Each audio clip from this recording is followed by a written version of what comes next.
Hello, dear chess lovers. You will soon hear my podcast episode with Grandmaster Jacob Aagaard. This was a very special episode, personally, for me.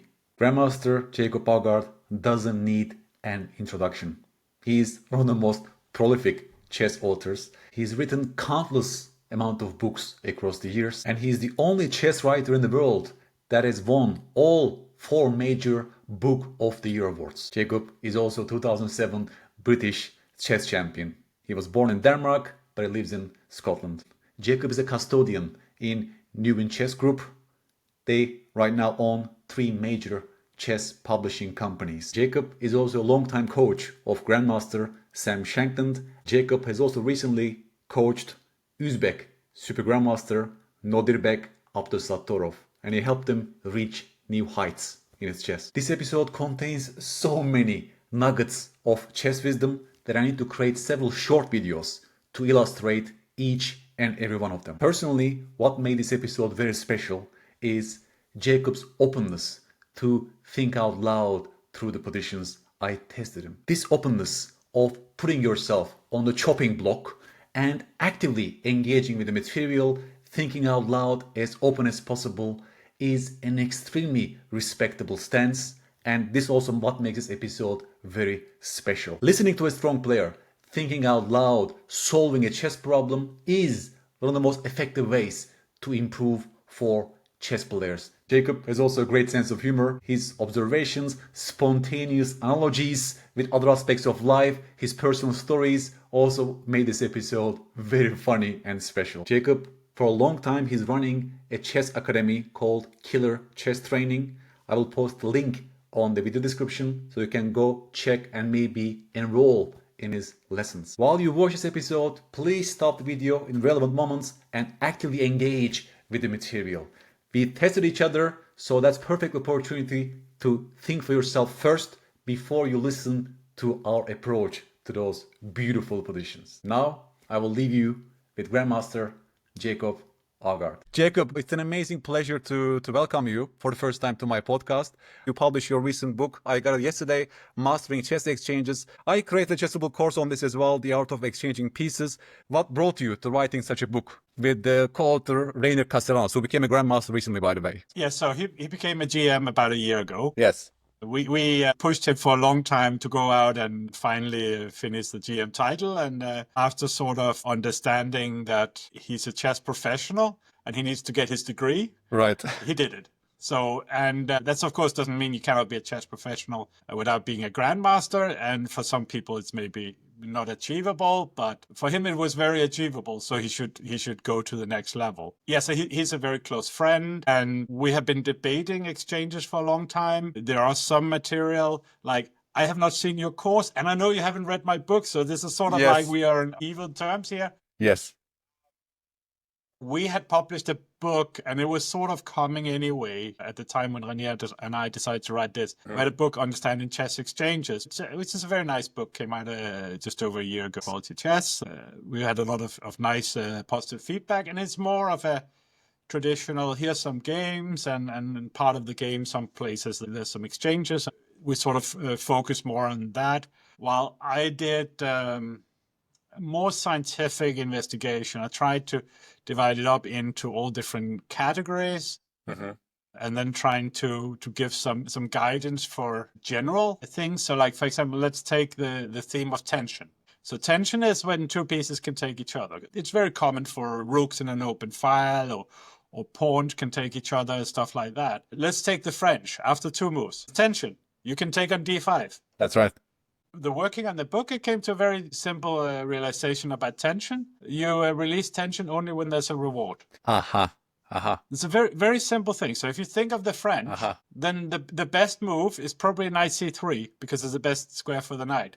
That's right. But knight c2 is also a decent move. e5 is also a decent move. But e takes d5 is rather flat. Why? Because the reward is for the bishop on c8, huh? It gets happy. No, white gets no reward for taking on d5. Just what we would have a concession. You can have it's very old school way of thinking about it, actually. Taras was right. So we have a position after e4, e5, knight f3, knight c6, bishop b5, banish with d6, and then they play d4. And the whole refutation of d6 without like a6 first and so on is that d4 is strong because black will have to take on d4. And then what we see is when black takes on d4, when white takes back, he comes up the board. So it's just about territory, actually, in that situation. But generally, the rule is that you have some sort of a reward. So let's take another opening position, e4, c5, knight f3, d6, d4. Sicilian. Yes. Here, c takes d4 is the right move because you eliminate a center pawn. That's your reward. And if black was playing, I don't know, some g6 or something like that, white would maybe play c3. Right. And strengthen the center pawn. And now taking on d4 would be bad. Yes. c4, because white gets the square on c3 for the knight. Yeah. So it's like very basic stuff. And I like to create a sort of like a foundation based on basic things on top of each other. So if we understand this, then we can talk about something else. Beautiful. And we can sort of lay knowledge on top of knowledge. And then the book, what is not quite common in it, of course, it's been done before, but we decided to make a book with multiple choice exercises. Oh, yeah. That was my question to you. Yeah, because you direct the viewers' attention to something crucial on the board, right? Without overwhelming them too much with, let's say, random complexity that doesn't contribute to the main task of the position. Yeah, that's, I think, it's just beautiful thought that you arranged this. Is every single position is multiple choice, by the way, the entire book? Everything is multiple choice. Wow. The reason for this is very simple. That is because when you have, let's say we have another sport, let's say football or something like that. Yes, sometimes they just play against each other. But very often you will have very specific exercises where you repeat something. In chess, it's sort of difficult to repeat tactics to some extent, because if you do the same position again and again, then you don't have a physical thing you have to do. You just have to remember what to do. That can have some value, but the value is very quickly diluted. And that's all the debate about with Woodpecker, how many cycles and so on. And no one knows. Yes. Like this is just nobody has put aside $1 million to find out. Exactly. You know? That's what we need. More scientific research. Yes. Yeah, and more money. Yes, exactly. More money for scientific research if you should do 1, 2, 4, or 6, or 7 cycles of Woodpecker. That's what we need. It's clear, by the way, I should just say, just to sort of close the Woodpecker very quickly, but it is clear that doing one cycle is very beneficial. Doing a second cycle is beneficial. Doing a first cycle, something else is also beneficial. Which side is most? So Axel and Hans, their argument is the repeat is more beneficial. My view is I have no idea. Right. So right. I think that if it fits well with your personality, then it's a good thing. For me personally, it wouldn't fit with my personality very well.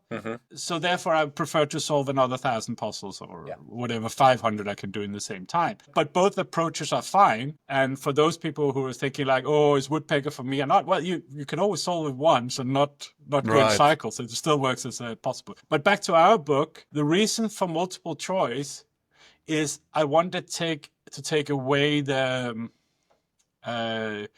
all the things where you could get lost. Yes. You could imagine going through a big wood.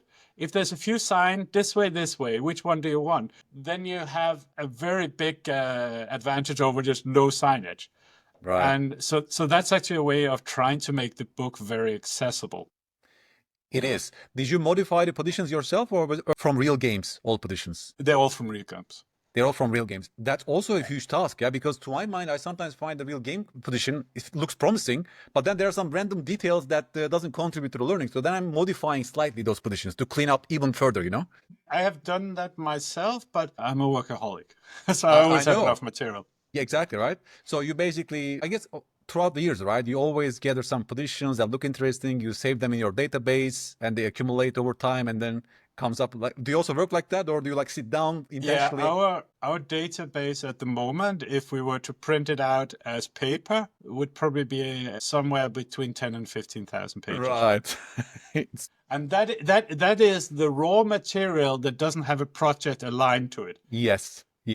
So the reason why we chose multiple choice for this was to cut off a lot of deceptive options. The book is simply make it more accessible and try to, like in other sports, you have a very fixed exercise. This is what we're specifically trying to do right here. And it does give us an advantage in some situations. It's very few positions, but there are a few positions where maybe we say, do you want to choose A or B? And C actually exists, which was another possibility. Right. But it's sort of, we isolated the questions to A and B. Yeah. I think only between 5 and 10 out of the 365 exercises were like that. But yeah, this was the point of it. It was trying to make it more accessible. The exercises are divided into 5 levels, and for a player, let's say 1800 to 2000, the first 3 are very accessible, I think, and then it gets harder. But because there's only 2 options or 3 options, you always have at least a third chance.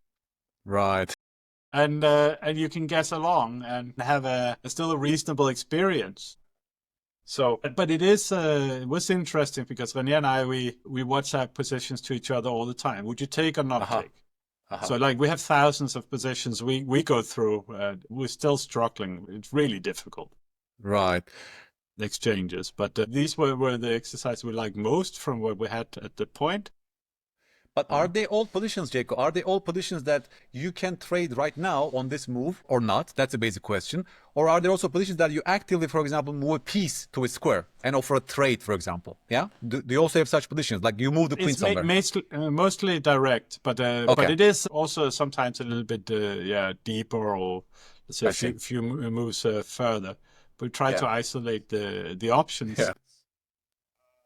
But generally, I think one thing that helps a lot for the thinking of a player to become stronger is to cut away the noise. I'm a cognitive scientist myself. That's the basic point of my courses as well. You know, I try my best to clarify the situation, to cut down on those extraneous cognitive load. That's what it's called, by the way, in scientific circles. It's called extraneous cognitive load. Cognitive load doesn't contribute to learning. That's just distracting noise. Because if you think about beginners, intermediate players, their working memories can easily get overwhelmed. You know, we underestimate how limited resources we have as humans, right? This is working memory. So sometimes we are very strong players. We assume the same strength from our students, but they can easily get overloaded, and then learning doesn't take place. The thing that people are missing is that when I look at something, there will be a lot of things that I also notice. But for me, it becomes background noise because I know how to structure them in my mind. But if you do not have my many years of expert training and expert work, then it will not be clear what is noise and what is relevant and what is irrelevant.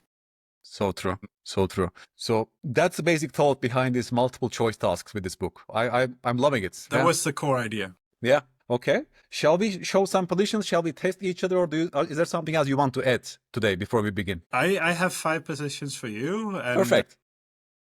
We'll think aloud on those, and I've tried not to make them too difficult, but they're not easy either. Yes, that's perfect. Maybe you can start testing me because your book is the main highlight today. If you have some time in the end, I can also show you some positions from my upcoming course, Workbook for the Art of Series on Chessable. You know, I created 4 courses on Chessable on strategy. I'm now compiling a workbook that contains mixed puzzles, so you don't know what's coming at you. Maybe it's a burying pieces, exchanging pieces, awakening pieces, and so on. So I can also maybe test you with some difficult positions, of course, because you're a grandmaster. I think that from my perspective would be very interesting, because then that gives me a chance to really talk about how I think. And I think the sort of the attractive thing of doing this thing here is that we have 2 different approaches, and that for people watching is sort of what we should do.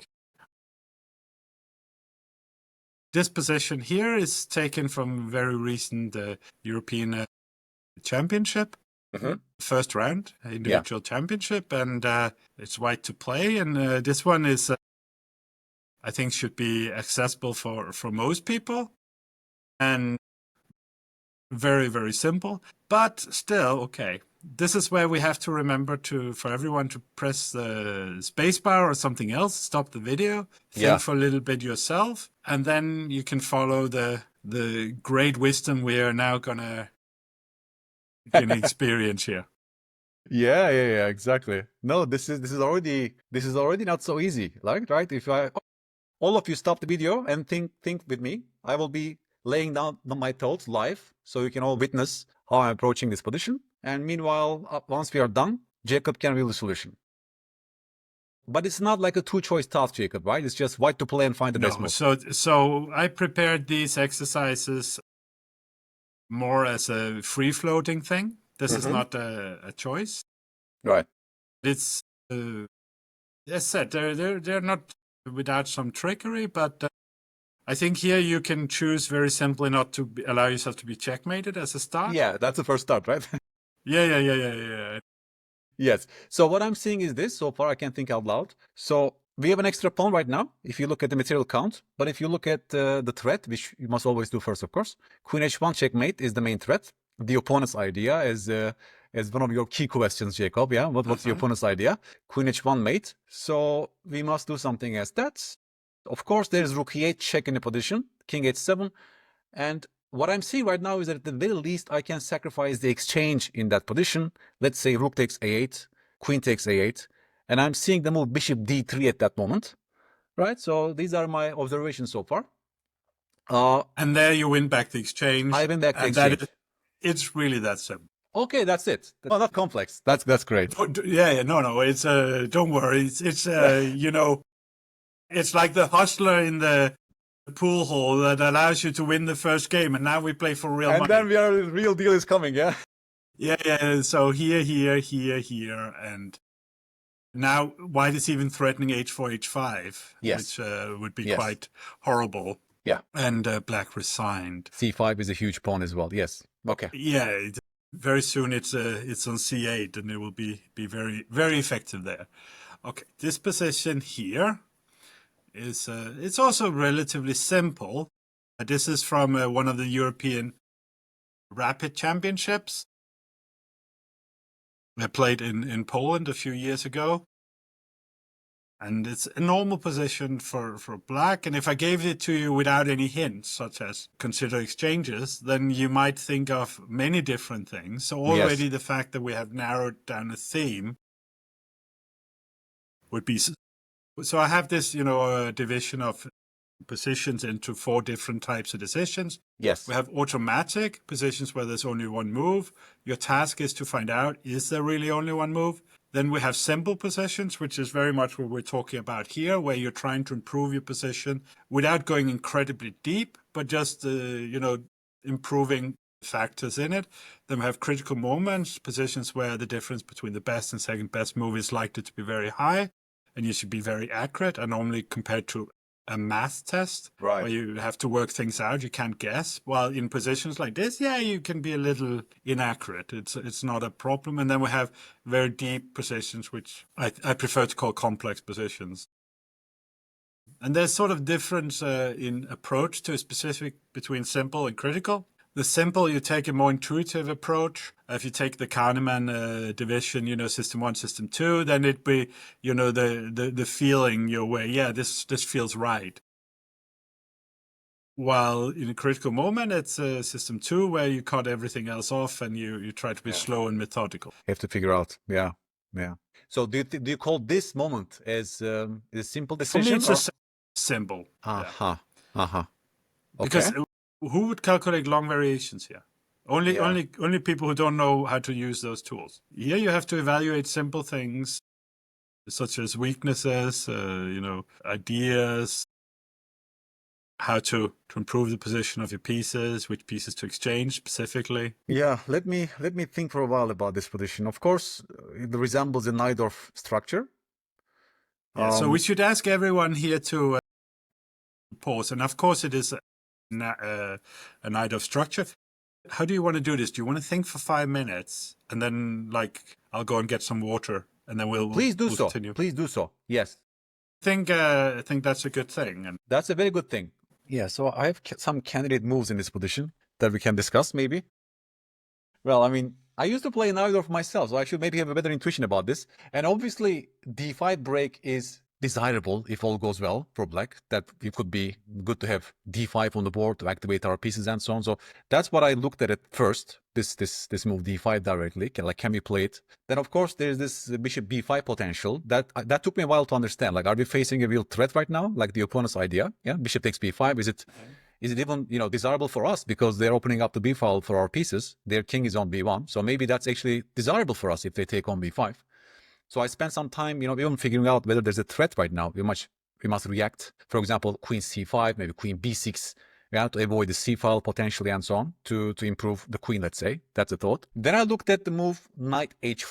This looks very strange, by the way, knight h5, because the idea is that to exploit those dark squares, if the bishops are exchanged on h7, let's say, but that's wishful thinking in some sense. I'm also eyeing the g3 square directly. That's the basic thought. I even looked at h6 directly because h6 forces an exchange, right? That took my attention as well, because h6, it looks like white must exchange the bishop for the knight, but is it desirable for white or for black?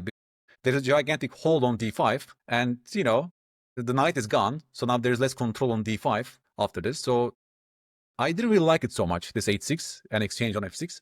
It looked like I'm only helping white to gain this d5, more control on d5, let's say. And so that's what I'm seeing so far, like those are the candidates. What I don't like about d5 as well is that the bishop on d3 becomes active. Yeah, so that becomes an active piece. Like using your own terminology, like reward. It looks like the bishop is rewarded on d3 if I go d5. Okay, but that's in case of tension. Let's say the pawn was already in d5. Then it's whether or not white should take on d5 or whether black should take on e4. That's sort of the tension. Mm-hmm. But of course, always we're looking for rewards and avoiding punishment in chess. So we should sort of say, when is it useful to look at it in that side? It's more like, I think for most people, what is helpful is to look at how things develop and like, am I improving my position or is it going in the wrong direction? For me, that's a very easy way to make decisions. It's something that's emotionally very easy to understand and to make a decision based on that thing. While I sort of rewards and goals and so on, I always found I could easily get very confused and it became very abstract for me. I try to always make things simple. I think simple decision making is what you should seek for. And even when I was working with Abdusattorov, and very quickly he became one of the best players in the world. And the main thing, out of many things I think I helped him with, but the main thing I sort of wanted to point to is I learned to make him understand long-term consequences of short-term frivolity, let's say that, making weaknesses in your own position. And he didn't have a good feeling of that. And by making it simple, we just eliminated from his game immediately, and it really mattered a lot. Had an effect on him. Okay.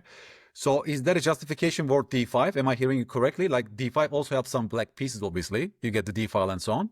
Is it good enough for you? I'm gonna keep it very abstract until you make a decision. Okay. Okay. So I think, I do want to say something here, actually, which will be helpful for everyone, which includes you, because it's fair. So there's a very simple methodology, and this can be used in all areas of life in general. But it's basically try to find out what your options are, find out of the consequences of the options, choose the one you like the best. Now, one thing because, I'm a chess writer, I'm a chess coach, I'm a chess player, and I'm a businessman. So these seems like they're all slightly different and to some extent very different things, like setting up a distribution system in the best possible way. Is that the same as chess? Yes, it is, because I investigate the pros and find out what my options are, investigate the pros and cons, and then the decisions in the end become very simple. But what I experience a lot with colleagues and other people is they want to make the conclusion first. And then they just try to find arguments for their conclusion. We should go with this because this. It's like, yeah, okay, but on the other hand, this. And then people are sitting arguing as if it's politics, and it's like, you could take the most contentious questions of our time, like is Trump a madman or is he a genius or whatever people think. I don't want the debate, but you know how people talk about it. It's black and white, while reality of always everything is pluses and minuses, and then you have choices. And okay, I'll give you a little hint here. I haven't analyzed this in advance, I should say, but yeah, this is what I saw. Here we have something from Simple Tactics. Yes, Queen e4 and so on, yeah? Maybe Queen e4. And it's sort of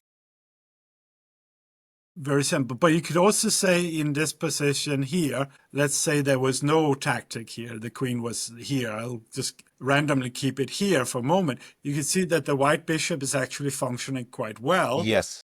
But the black bishop is not playing well with its pawns.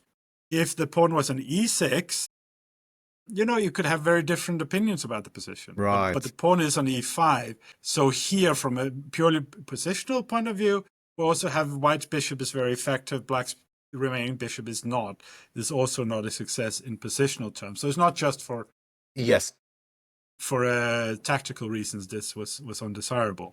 That's right. Also, yeah, we are giving up our good bishop, let's say, as a result. Yeah, so that's what I didn't like as well. Which I also didn't like the move h6. That was, I gave myself choices, let's say, starting from your observation. There's h6. I'm forcing a trade. After takes. Have you made a decision? If you make your decision, we'll go through the list. Okay. My final decision is knight h5. What do you say about that? Well, I say that let's go through your list here. That's Okay. what we're doing, and then you're sort of stuck with your answer. Yes, h6 was definitely my candidate. To have this exchange now again, this is a very, very simple situation. You more or less have to take the knight when it comes there. Actually, black's position is so horrible, you should consider not doing it and have your position blown to bits. But it should be said here, let's say if we put the queen here, maybe white would put the rook here, indirectly defend the knight, because there's some check here if black takes a number of times. Instead of playing knight takes, because white would like to g4, put g5. the pawn on g5. Yeah. And then when it comes there, because the bishop is there, black will be forced to take a few times. All the lines get opened and white's attack becomes very dangerous. So yeah, this doesn't look very nice. By the way, I just wanted to add a thing. So let's say queen c5, for example. Here we have another white threat, which is much more important than bishop takes b5. Bishop takes b5, it's not clear to me that it's really a threat. I would think, I probably want to take it with white, but not so convincing. But here, this move is very unpleasant. If white is allowed to put the pawn here, there's a lot of weaknesses around the black king. That's right. And if we have this situation again, probably rook here, followed by knight d5. We have a very similar thing. On the one hand, the bishop has a good square. It's more here, stability. but still, it's not a good diagonal. So I wasn't sure about that. But also maybe white will simply play g4 with the idea of bishop takes g5, h5, h5 and g6 and so on. Yes. And as a knight off player, you felt the pain of that. I felt some danger there, right? So I also want to liberate with d5, but I'm losing my good bishop. The bishop gets active on d3, so that's why I was in an impasse. That actually brought me to even knight h5 value, which looks ridiculous, but that could be a good strategic move, even though it looks maybe less desirable positionally, because I'm sort of, asking some questions. Maybe there's some tactics like g3. I want to block the pawn to move to h5, right? It's also kind of prophylaxis against h4, h5 for white, but it was born out of desperation a little bit. I was like not happy about the position. It's black. So we came to a very simple, we have quite a lot of advice in the book. So the book is structured in this way. We have our forewords, which I think Rainier wrote the best foreword I've ever seen in a book. You have to start reading mine and then read his, otherwise it doesn't come in the right way. That's the book, guys, once again. In the Mastering Chess Exchanges, out in every decent bookshop in the world. If your bookshop doesn't have it, that's a nice picture of Rainier, right? Yes, that's him. Cool. That's Rainier. Yes. Yeah, he's a happy grandmaster. He's a happy grandmaster. Yes. Yes. So what our main advice is, you want to exchange bad pieces for good pieces. You don't want to exchange good pieces for bad pieces. Again, this is like cutting away the noise. And what is the simple thing we see in this position is we see that the pawns are in dark squares. And that means that this here is not a good bishop. It's a bad bishop in principle. Now, in some positions, this bishop being gone, and we have a long open diagonal, then it could be a good bishop. Or we have bishop against knight with pawns on both sides, it can become a very different experience. As a knight-off player, you will know this. Yes. But we're very far from such a reality. What we have here is very simple. This is the good bishop, and this is the bad bishop. That's right. This is our good bishop. This is the bad bishop. So you saw with d5, we ended up with bad bishop against good bishop. That's right. And even though if we ignored the tactical aspect, it was maybe only 0.5 or something, a small to medium advantage for white. It's still unpleasant. While in this situation here, by removing the knight with the intention of exchanging the bishop, then you can, after the exchange of bishop, bring the knight back or bring it to one of these lovely squares. Of course, this is looking very attractive. You need a threat. You can bring the knight back, having exchanged the right pieces, and control the squares. And it's simple positional play. You want to exchange the right pieces. So for this reason, this is the right move. So we gave this line in the book. It's just quite interesting. And then here, and black actually has quite good control of the dark squares, threatening to take the pawn on h4. If white takes on g5, we can see it's a reward for black of getting the bishop out. It's a very complex position, but it's quite playable for black, and maybe even better. After here, if you take, we are happy. And then prevent this knight fork, black will play normal moves. The knight can come back if, at the moment, it also can go to f4. Yes. And black's position is perfectly playable. So 2 out of 2, Mr. Dr. Knight h5. I'm so happy about knight h5. But of course, I'm a neither player, Jacob. I have seen this pattern some time in my life. That's also probably helping me at that point. But it's also a normal pattern from, let's say, the Italian or the Spanish. That's right. Exchanging so bishops. Yeah. Again, we are in the territory where I think it's very easy. Okay. So more difficulties are coming now. Yeah. Guys, just observe the grandmaster thinking here, by the way. Yeah, that's beautiful. Again, like all of this for me, all of these things were quite simple. Now, I should say that if you're sitting during a game, even very strong players can make very simple mistakes. So it's like, and that's why you sometimes see strong players get incredibly angry at themselves, because it's like, how can I do such a stupid thing? And it's actually often a good question, because it shows weaknesses in the thought process and not in the knowledge understanding of chess. Okay, let's try to move on here. Here we are white. And again, as before, I'm going to appeal to everyone to take 5 minutes to think about the position, and that includes you. Yes, please. So I'm going to go and pet my dog while you think. Pet your dog, please, Jacob. You're free. Give us 5 minutes, please. I have my headphones in, so when you're ready, you just call for me. I will call for you. Okay. Proceed. So everybody's happy. The dog is happy. Jacob is happy. We are happy. Let's see. So I can even think out loud while you're watching me. By the way, stop video, please, guys, and think independently. Let's see. Extra pawn for white, queen exchange. You know what my intuitive thought is? Whose king is safer?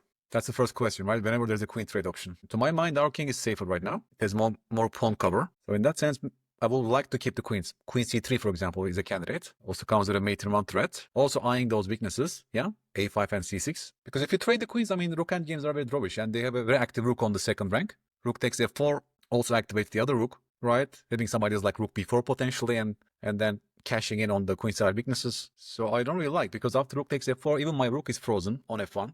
I don't think we can win that rook endgame with an extra pawn. And the good thing about queen c3 is that queen f6 is not possible, yeah? Because queen f6, I can take on d, but there's queen d4 though, right? Black can offer a queen trade on d4. But that's a better version for us. I mean, at the very least, we can take on d4, and the rook is not ideally placed on d4. Maybe I'm totally wrong here, but these are my thoughts. And there's also queen e7, of course. I was thinking out loud here, Jacob, just so that my audience can hear me. I was listening in. Yeah, you were listening. Okay, maybe I was just totally talking nonsense, but yes. You know, what I learned also from your books, from my own chess work, is that whenever there's a queen trade option, the first question, and the most important question is, whose king is safer, right? Because, I mean, that drastically changes everything. I agree entirely. It's a very important question. Yeah. So whose king is safer? To my mind, white king is still safer than the black king. Yeah, it's just lacking some pawn cover. The rook is already eyeing g7, for example. So to my mind, keeping the queens on the board is very logical, despite the fact that we have an extra pawn right now. And that seems to be a little bait for me, because, we have an extra pawn, let's go for the endgame, is what one chess principle tells us, right? Like simplify, because you have an extra pawn in this position. But the other chess principle says our king is safer, and maybe we should keep the queens on the board. So I'm now like pulled in different directions like now. And also what I saw is that if you take on a4... Okay. Here. Yes. Can I say something that I don't like with your line of thought here? Now, I'm not here to lecture anyone. Please. I'm just giving my point of view, which is, for me, I don't like the word principle. I don't like the word rules, especially because it frames people's minds. So, like, we're both Scandinavians, so we even though we have sort of different roots, we still have a very big physical experience of German culture and Germanic thinking Yes. on our body, because it's a big dominating country in the region. Yes. German thinking is very, like, a lot of it is very rule based. Uh-huh. So there's this story I normally tell, and I hope nobody feels offended by it, because then they would have lost the ability of humor, like mainly. Not that I'm apologizing for No. any stereotypical things here, because they're just stereotypes, and it's just a Yes. But so the idea is like, you go in Germany and you ask someone, what happens if I drive through a red light? Aber verboten. Forbidden. You cannot do this. You cannot do it. It's forbidden. Yeah, but what would happen? No. Verboten. Yeah, but what would happen? No, you cannot. It is a rule. You are not allowed. And then, Yes. I was in New Delhi. I got a taxi past midnight. We drove somewhere, and there's hardly, like, I've been in India so much. I've seen like 7 or 8 white people in all my time of India outside airport. It's like the most rarest species of anything is a white man in India or a white woman. Uh-huh. So anyway, we go through the lights, and they're red, of course, because we came to watch them. He saw they turned red, so he speed up just to be sure, not for it to be dangerous to cross for red.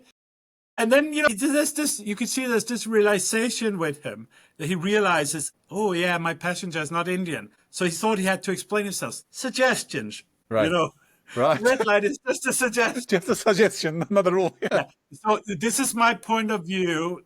I call it, and I know it's a little bit abstract and so on, and it's just about words and stuff. I call them concepts. Okay. Because Not principles. concept, and the beautiful thing with the word concept is we all sort of understand what it is, and none of us feel that we have to follow concepts. Right. Concepts is just set up, because all these kind of general thinking things, which is also another way of describing it, much better than rules, is the start of thinking. It can help you to go in a direction, but then in the end, you have to formulate things. So, for example, here, you speak about queen c3, queen d4. You speak about queen e7, and probably black plays queen f6. Yes, queen f6. That's And what I saw. you made the realization in both cases that, yeah, I get into a rook endgame, but it's a double rook endgame, which has a much greater drawish tendency, which I don't know if people are aware of it, but it's just because the king can't really be active as much. Yes. And it's much harder to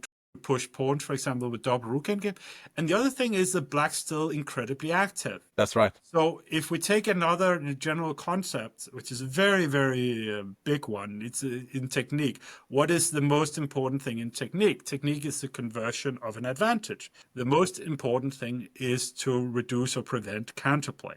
This is what I was taught by Artur Yusupov, who was taught by Dvoretsky, who was taught by Botvinnik and Smyslov. This is The heritage. pure blood as it gets. Yes. And this is actually the challenge in this position. If you look very, very small up in the top, it says removing counterplay. So you have to. I lost you, Jacob. Yes, now you're back.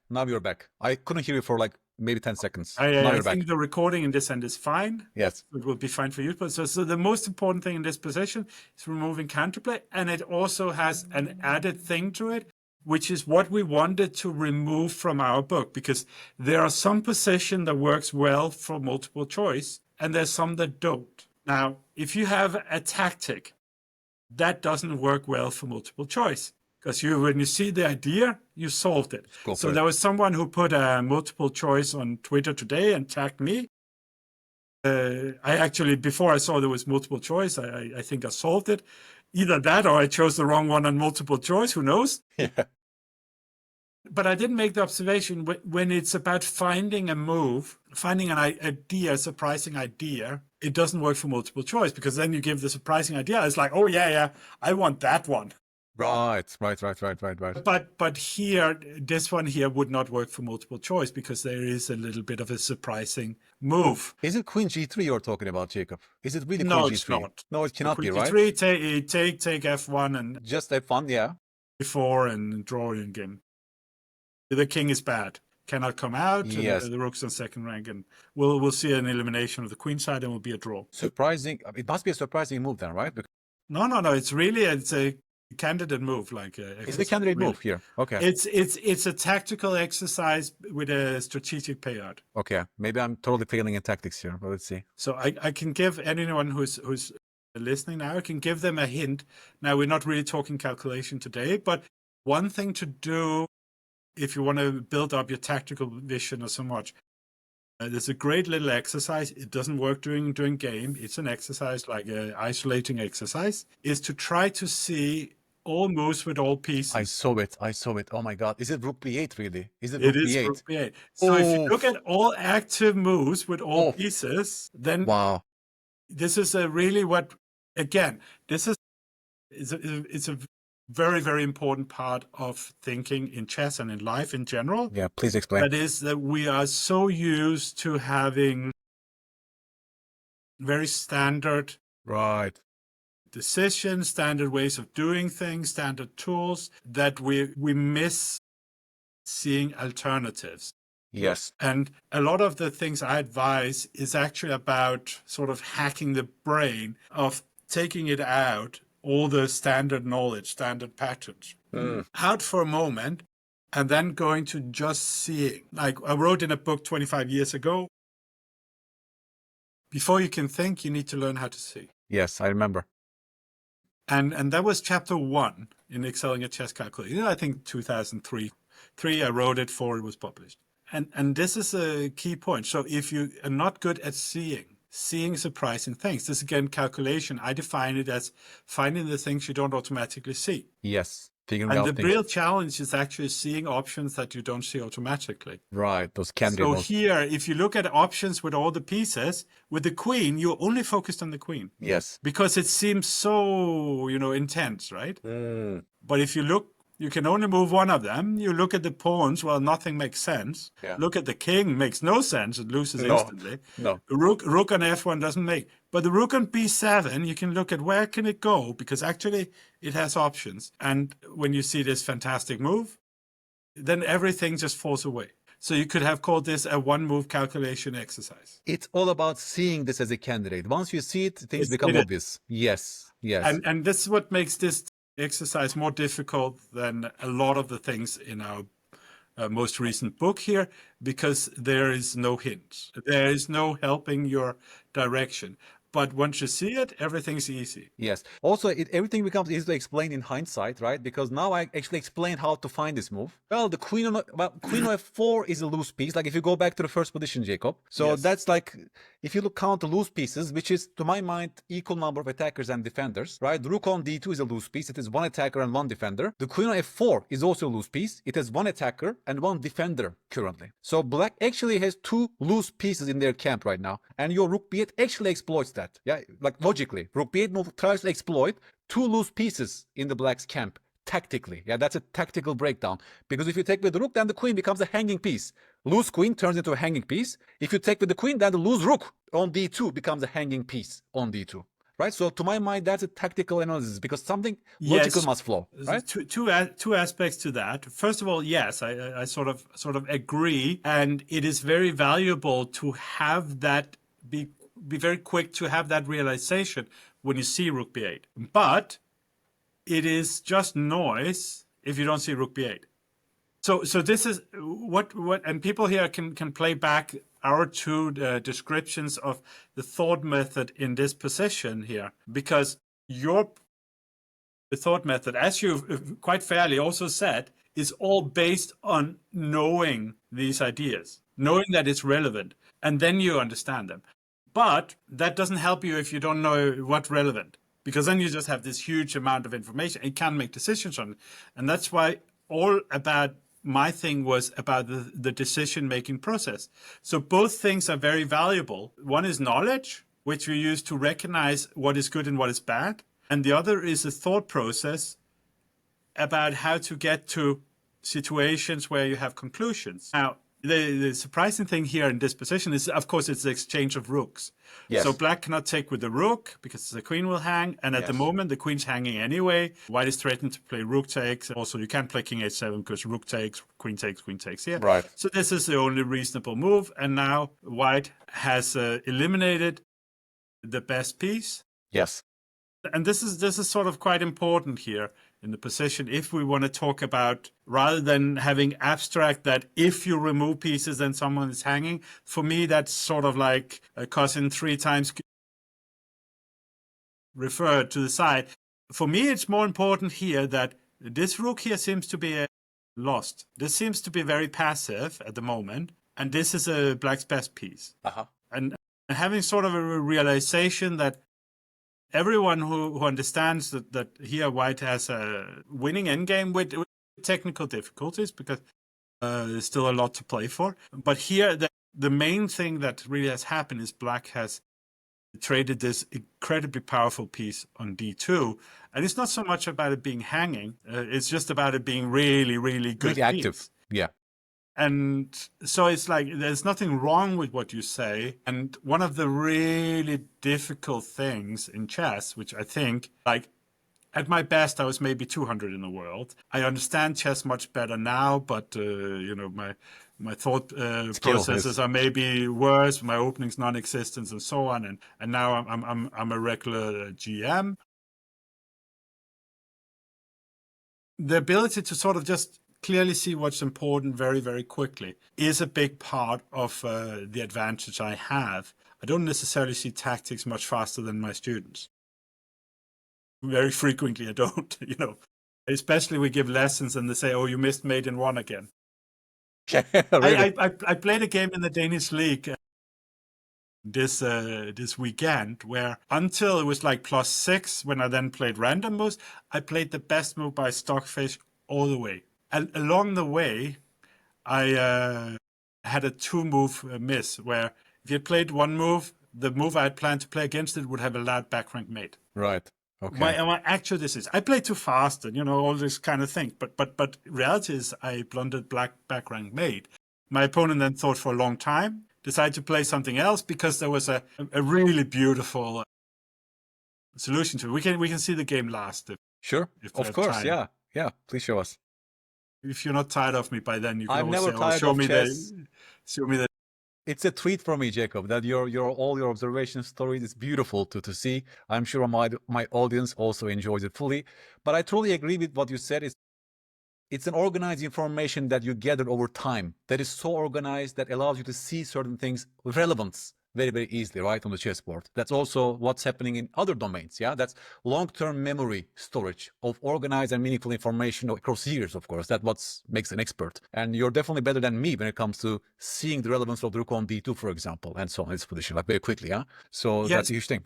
Part of the reason for that, it's just volume. This is like for people who want to get better, who want to really make this, there's sort of 2 things here, like really to be a very advice-driven person here.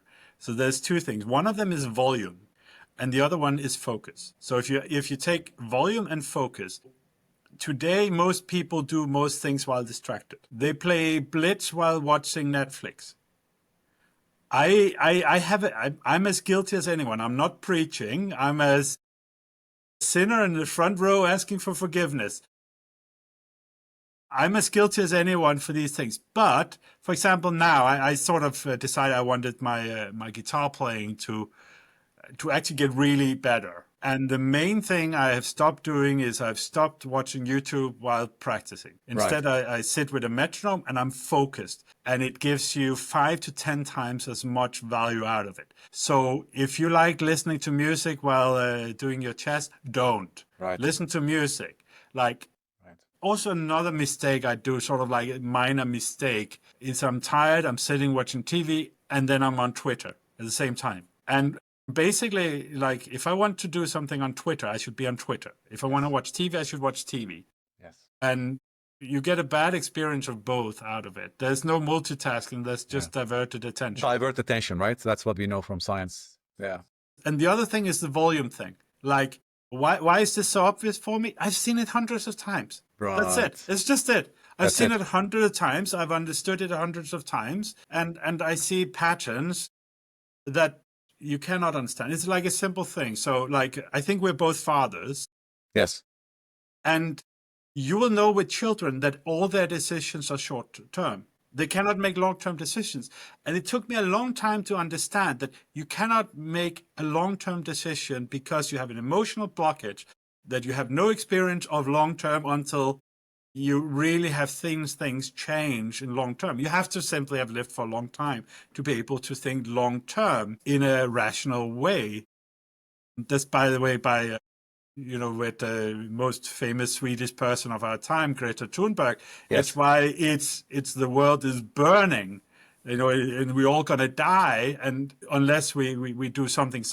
And it's not because of, like, again, I'm not wanting to be political about this one way or another, but it's like, of course, it's much more complex than that. Of course, there's much more difficult things. But if you're 16 and you have to make this kind of evaluations, you don't have the perspective of someone who lived for a long time. And my perspective as someone who lived for a long time is you should be focused on what you're doing so that it's important. That will bring you happiness in every situation. And then you have to accept that there's a lot of volume to be good at something. Then I think what you say is this, because people can get volume by playing 1 million bullet games, but since it's a very short term, you can't focus directly. It's not the same, right? Like, it's much better to play maybe smaller games, but with full focus. No. I want to make this very, very clear. If you play bullet like all the time, let's take an example. It's a lovely, smart, young,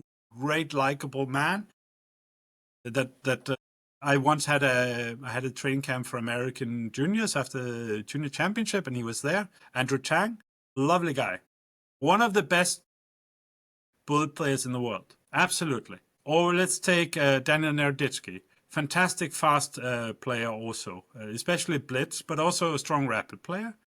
Or maybe occasionally number one in the world on Lichess, at least, Nihal Sarin, who is not making the Indian national team, but still the best blitz player. It's like they are fantastic at blitz and bullet because they do blitz and bullet. The thinking in classical chess, which is still the most important chess for almost everyone. We have the sort of the people who are very new to chess who think that chess.com is very important until they get really bitten and come out and play in the wild. And then we have people who are, won too many world championships and got a little bored with everything. But everyone in between, which is really what we would call chess players and not just people who have chess.com on the phone. For them, it's over-the-board chess, and it's mostly classical. That is anything of, you go and play a tournament somewhere, there are very few blitz or rapid tournaments you travel to. It's classical tournaments. It's still difficult enough for all of us, me included, absolutely. The kind of thinking you need for that is concentration. Yes. Bullet online is great. You become absolutely great at moving the mouse. Yes. But if that is what you want to be good at, then you do it. No judgment from me. But if you want to, be part of chess history, not necessarily as a champion, but just playing the same game as all the greats, and be in the big environment with clubs and tournaments and leagues and the whole ecosystem of chess, it's classical chess. And classical chess is about understanding when you have to think deep and when you have to make quick decisions. And it's one of the great things about it. And it requires focus. Yes. That's what makes chess beautiful as well. This pure focus. And then among choices, you make decisions, just like we are doing today. I mean, I get great satisfaction from exploring options, slowly discussing. And yeah, it's a tough game after all, right? It's still difficult for us humans. The fact that it's difficult is what makes it rewarding. Yes, I totally agree. That's definitely... Nobody has found great rewards from tic-tac-toe. No, exactly. I totally agree. By the way, going back to this position, Jacob, do you think strong players see rook b8 instantly in this position? Do you think that comes very natural to them, or you weren't surprised if they Some couldn't people, find it? yes. Some Okay. people, yes. But some, you could also have grandmasters that just don't see Missing it. this. Okay. Okay. And this is, again, you have this many times with Carlsen, you have seen where he had some option. And if you saw it, he would understand everything, but he just didn't look for it. Didn't look for it. Because if he has a weakness, and he has a few, but they're very, very small, it's like Hulk, the Incredible Hulk also lost the fight to Thor, but, there are minor weaknesses we can talk about. But one of his is that he sort of will be also like married to solving things preferably in an intuitive way, and he doesn't want to think too concretely. And sometimes he misses options because he's not good at seeing all the options. It's just a minor weakness. Okay. Of, in my opinion, second greatest player of all time. Still, Gary is the first, yeah, to your mind. Okay. Yeah, but it's very narrow. It's very narrow. Okay. And it's sort of like, if somebody would say they like Carlsen better, then okay, fine. That's like it's not wrong. Yeah. But I'm a huge fan of both of them. Yes, me too. In many areas. Yeah. Okay, should we move on? Let's go. Let's go. Okay, so here, white to play.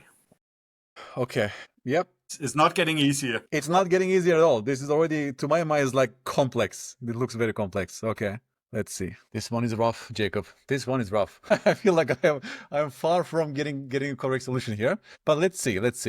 I tried to even guess the opening for some. Like, how did we even arrive here? Like, I think it's some sort of Catalan. Catalan, right? Yeah, because there's some modern Catalans. Okay. Yes. Like it feels like black played bishop takes b5 and a takes b5. Right. But there's a lot of Catalans where they have set up like a little bit like this. Yes. So obviously I'm seeing this gigantic hole on c6, and I try to get a piece on c6. So that's what I'm looking at most, of course. But then knight c6 directly allows knight takes f4 resources to calculate. Yeah, knight c6 is the automatic move, of course, but then there are knight takes f4 business that I have to calculate, to say the least, at that moment. Then I, without going 10 moves deeper in that line, I take a step back. I just ask myself, okay, I mean, what if I simply turn the bishop, for example, to e3, yeah, just to disallow the double pawns? Then knight takes e5 doesn't look like a good transformation for me. Having said that, maybe I'm closing down the doors too easily or too early. Yeah, I should maybe continue a bit deeper in that line. Like, how bad is it to allow knight takes e5, d takes e5? Right? That's what I'm spending some time right now, for example, to understand. And maybe then I can go rook c6, for example. Yeah, there's also b6 weakness. My bishop is targeting on e3, for example. Yeah, so that's what I'm seeing right now. I don't like knight takes g6, h takes g6 transformation. Even though I can go rook c6 in that position, I'm not liking it so much as well. But I'm seeing that even that's a potential for white, yeah? So let's exchange on g6 and go rook c6, for example, and double up the rooks on the c file. That's also a thought so far. So in terms of giving myself choices, that's what I'm looking at, yeah? So far I have knight c6, bishop e3, and knight takes g6 candidates to choose from. I mean, knight takes g6 is sort of connected to rook c6 ideas at that moment. I know that in some Catalans you allow knight takes f4s, but I don't think that's one of them right now. Yeah, so there, I don't believe in that structure for white, like allowing knight takes f4s. So that's why I don't want to go rook c6 directly, for example. If I have to make a decision, okay. I think it's best for the flow if you do. Yes. Okay, my final decision will be bishop e3 in this position. I'm not sure what you say. So first of all, anyone who hasn't made a decision yet, I want to say that, again, Dr. Khan here, he was very good at lining up the relevant options. At least. So it sort of would have worked as a multiple choice exercise, which, like the previous one, didn't, obviously. So here, if you haven't made up your mind yet, you should press the space bar. You should think about these options and you should see which one you like the best. Now, let me tell you why I don't like two of the options here. So first of all, knight c6, you correctly pointed out that this exchange is to black's advantage. Yes. It's sort of limited what the knight does here. In this position here, if I could exchange this bishop for this knight without having damage to the white pawn structure, I might be happy about it, because this is what I sort of call an octopus, Uh-huh. This is when I was young and you were a baby. Yeah. There was I think it was Italian mafioso TV series about the octopus, where he has his hands into everything around, and then the knight sort of has this little bit of great reach from a great square, but it doesn't have stability because it's challenged. Yes. Really, the core thing about the position. Yes. From exchanger's point of view. Now, some things I think that you did not pay attention to, which I would pay attention to, is that we have this piece here who's not in play. Yes. This is when we have these 3 questions, which again, these are not 3 questions that have like clear solutions to them. These are, again, ideas that will, the 3 questions ideas is trying to make you aware of this. Like, what is your worst place piece? Where are the weaknesses? And what is the opponent's idea? Yes. So these are the 3 questions. That is, that's the structure, it's the pieces, it's the opponent, it's the whole game. That's why these 3 questions are relevant. There are other questions like what side of the board should I play on? Should I play for dynamics or long-term things? How could I ever lose this position? Which is a great question from Suneberg Hansen, which is a great prophylactic thinking. And there are other people who have other great ideas, like which pieces should I exchange? Which should I keep? Do I want to play the end game, the middle game? Right. You can have a lot of interesting questions. But I wanted, when I came up with the 3 questions, I came up with, I think, 12. And then I was like, what are the essential ones? Because I only wanted 3. Right. That's good for working memory resources. Yes. It's a Kinder surprise. Yeah. I struggle remembering 8-digit phone numbers, but 7 digits I can easily. Yeah. Yeah. And that's why many countries used to be 8-digit or 9-digit phone numbers, and then they into area code and 7-digit. Yes. So in this position here, the reason why I don't like bishop e3 is actually because of this slightly counterintuitive move. Okay. Black releases the tension, but there's a reward because I get to keep my queen on d8. Because in this situation now, here, there is no bishop takes a b6 to be aware of. Yes. If you move your bishop, now I get a great square for my bishop. It's very hard to challenge it. And I can always put my knight down here later if challenged. My knight, my bishop is great. So if we looked at this position from the beginning and say, okay, what would black play? Then, we'd look at this position and say, no, I don't want this one. Yeah. Like, give me the other one. Give me the other. And that's sort of my point of this, finding out what the options are, finding out how they work, and then make a decision. If you do the first 2 steps right, like this is easy to discard. Yeah. So,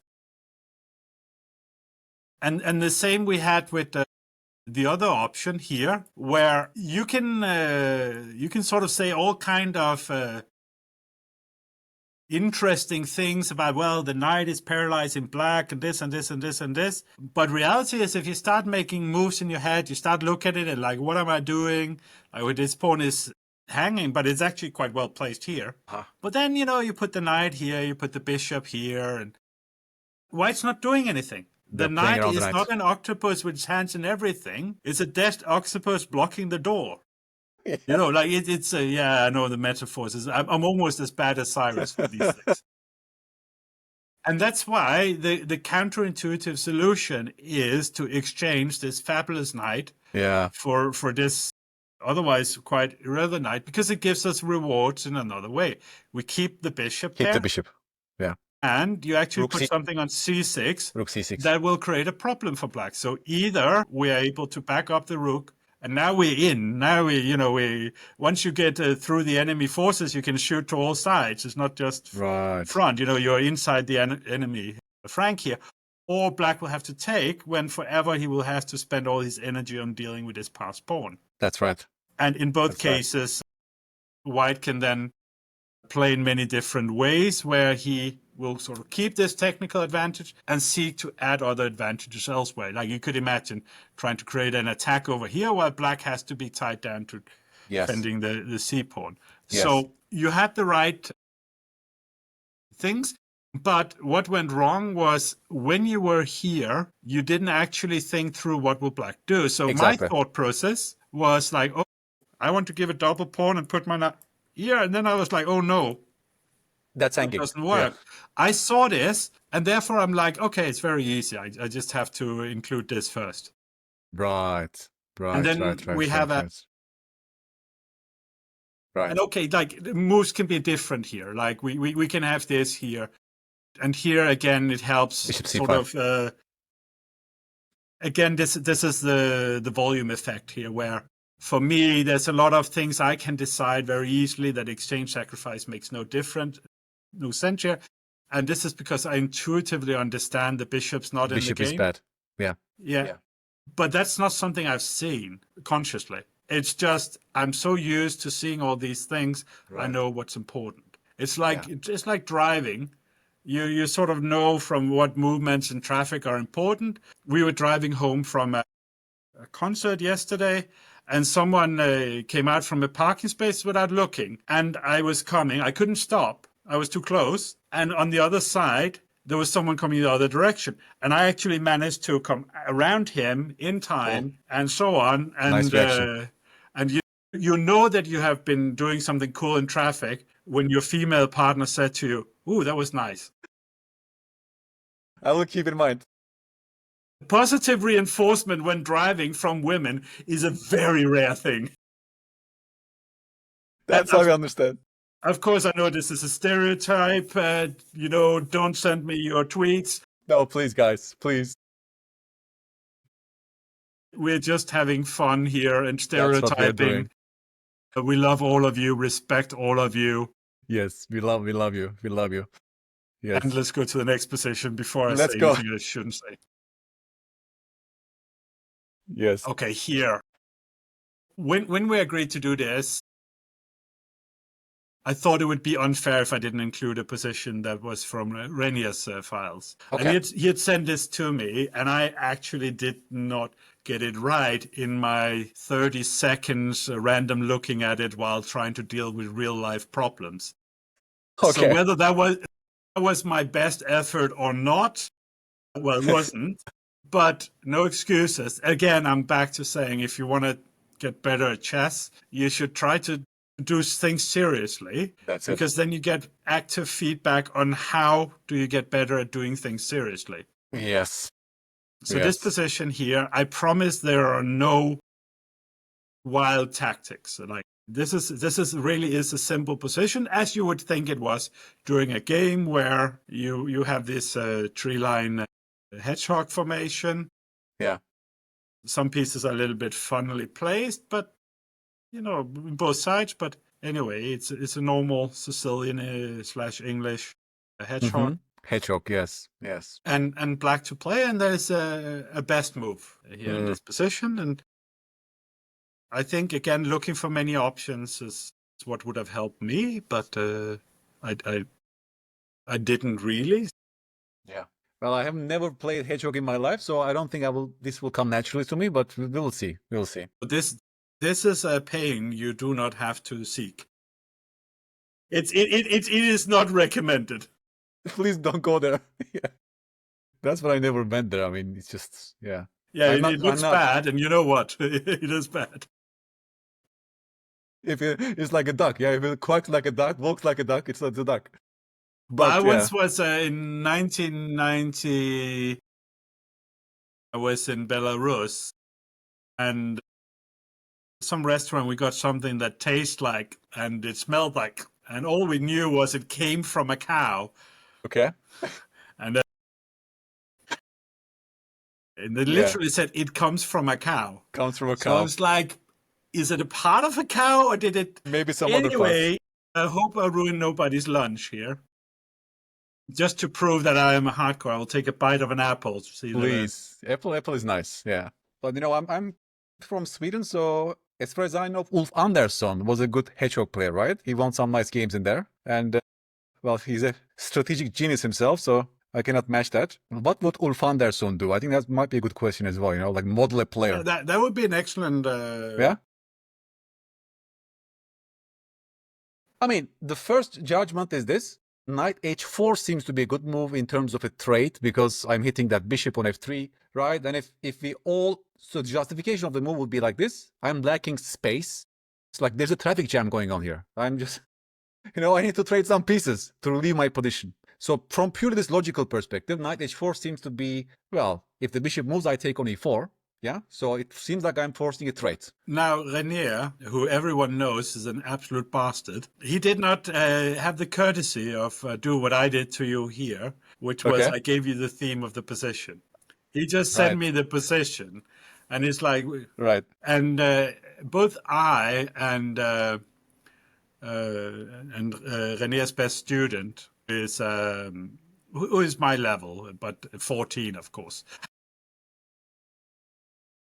Both of us, we actually got it wrong, but I didn't reach that level of focus. But, blah blah blah, excuses.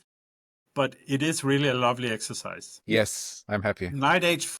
Now you don't necessarily want to follow up with knight takes f3 immediately. No. But you want to do it at some point. At some point. It's a very simple thing here. Bishops are better than knights. Right. That's it. And especially when you have a structure where here the weaknesses in the white position are in the light squares, removing the bishop leads to black being a little bit better. Yeah. Yeah. Is it winning the game? No. But, you also have to play before you have the winning positions. Yes. So yes, that was very good. I have to say I'm deeply impressed with you. 4 out of 5. And the only place I managed to trick you was when it was a tactic. Yes, I know, but it was always my weakness, Jacob. I always felt like in my chess life, I was lacking in tactical vision. Like I lost games due to some basic tactics, some basic ideas with calculation, like looking at my forcing moves, for example, So yeah, I know my weaknesses more or less, and it's again justified. And that's why I created 5 Chessable courses on strategy, because I love it. That's my heart is in those decisions, But we saw that with the previous position. So actually you made 3 out of 5, I should say. Yes. Because your thought process was actually almost there in the previous position. But where it went wrong was when you just there's a very short and very simple force sequence. And when you are at the end of that, it's like, this didn't work out. And it's like, you saw it, I saw it. That's right. Again, this was not understanding in any way. This was just thought process of having a simple, organized thought process. And that is very valuable in chess. And one of the reasons why young players often play better than older players is because we lack the energy and the concentration to keep a good thought process going for a long time. For the entire game. Yeah. And that's why when you see the oldest world champions, you know what the oldest world champions all are? World's oldest world champions, you mean? No. Yeah, what is characteristics with the oldest world champions? You mean they are good blitz players, but then they suck in classical? No. It's a different thing. They're all world champions in rapid. Interesting. Yes. Because there you have the balance between you don't have to keep the long period of high focus in a very intense battle.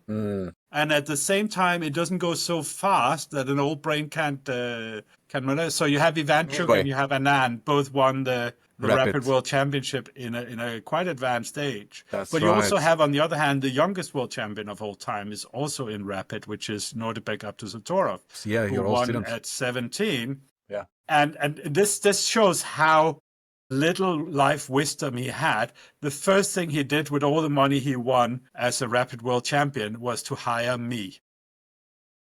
It's like you cannot teach wisdom.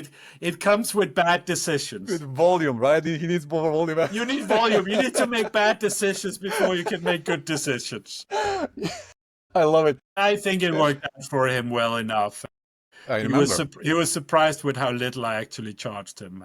He was expecting I would be very expensive. Yes.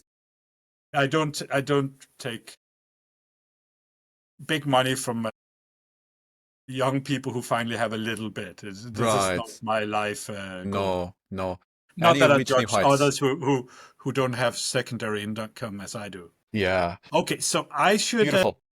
Do you want me to show the game first? Yes, please. Briefly? Please show us your game. And then we have to see my thought process in action. I should say that, like various small realizations you make in your life. For example, at one point I realized I don't play well when I'm cold. My level drops much more than other people. So I stopped playing tournaments in cold locations, with the exception of Rilton Cup.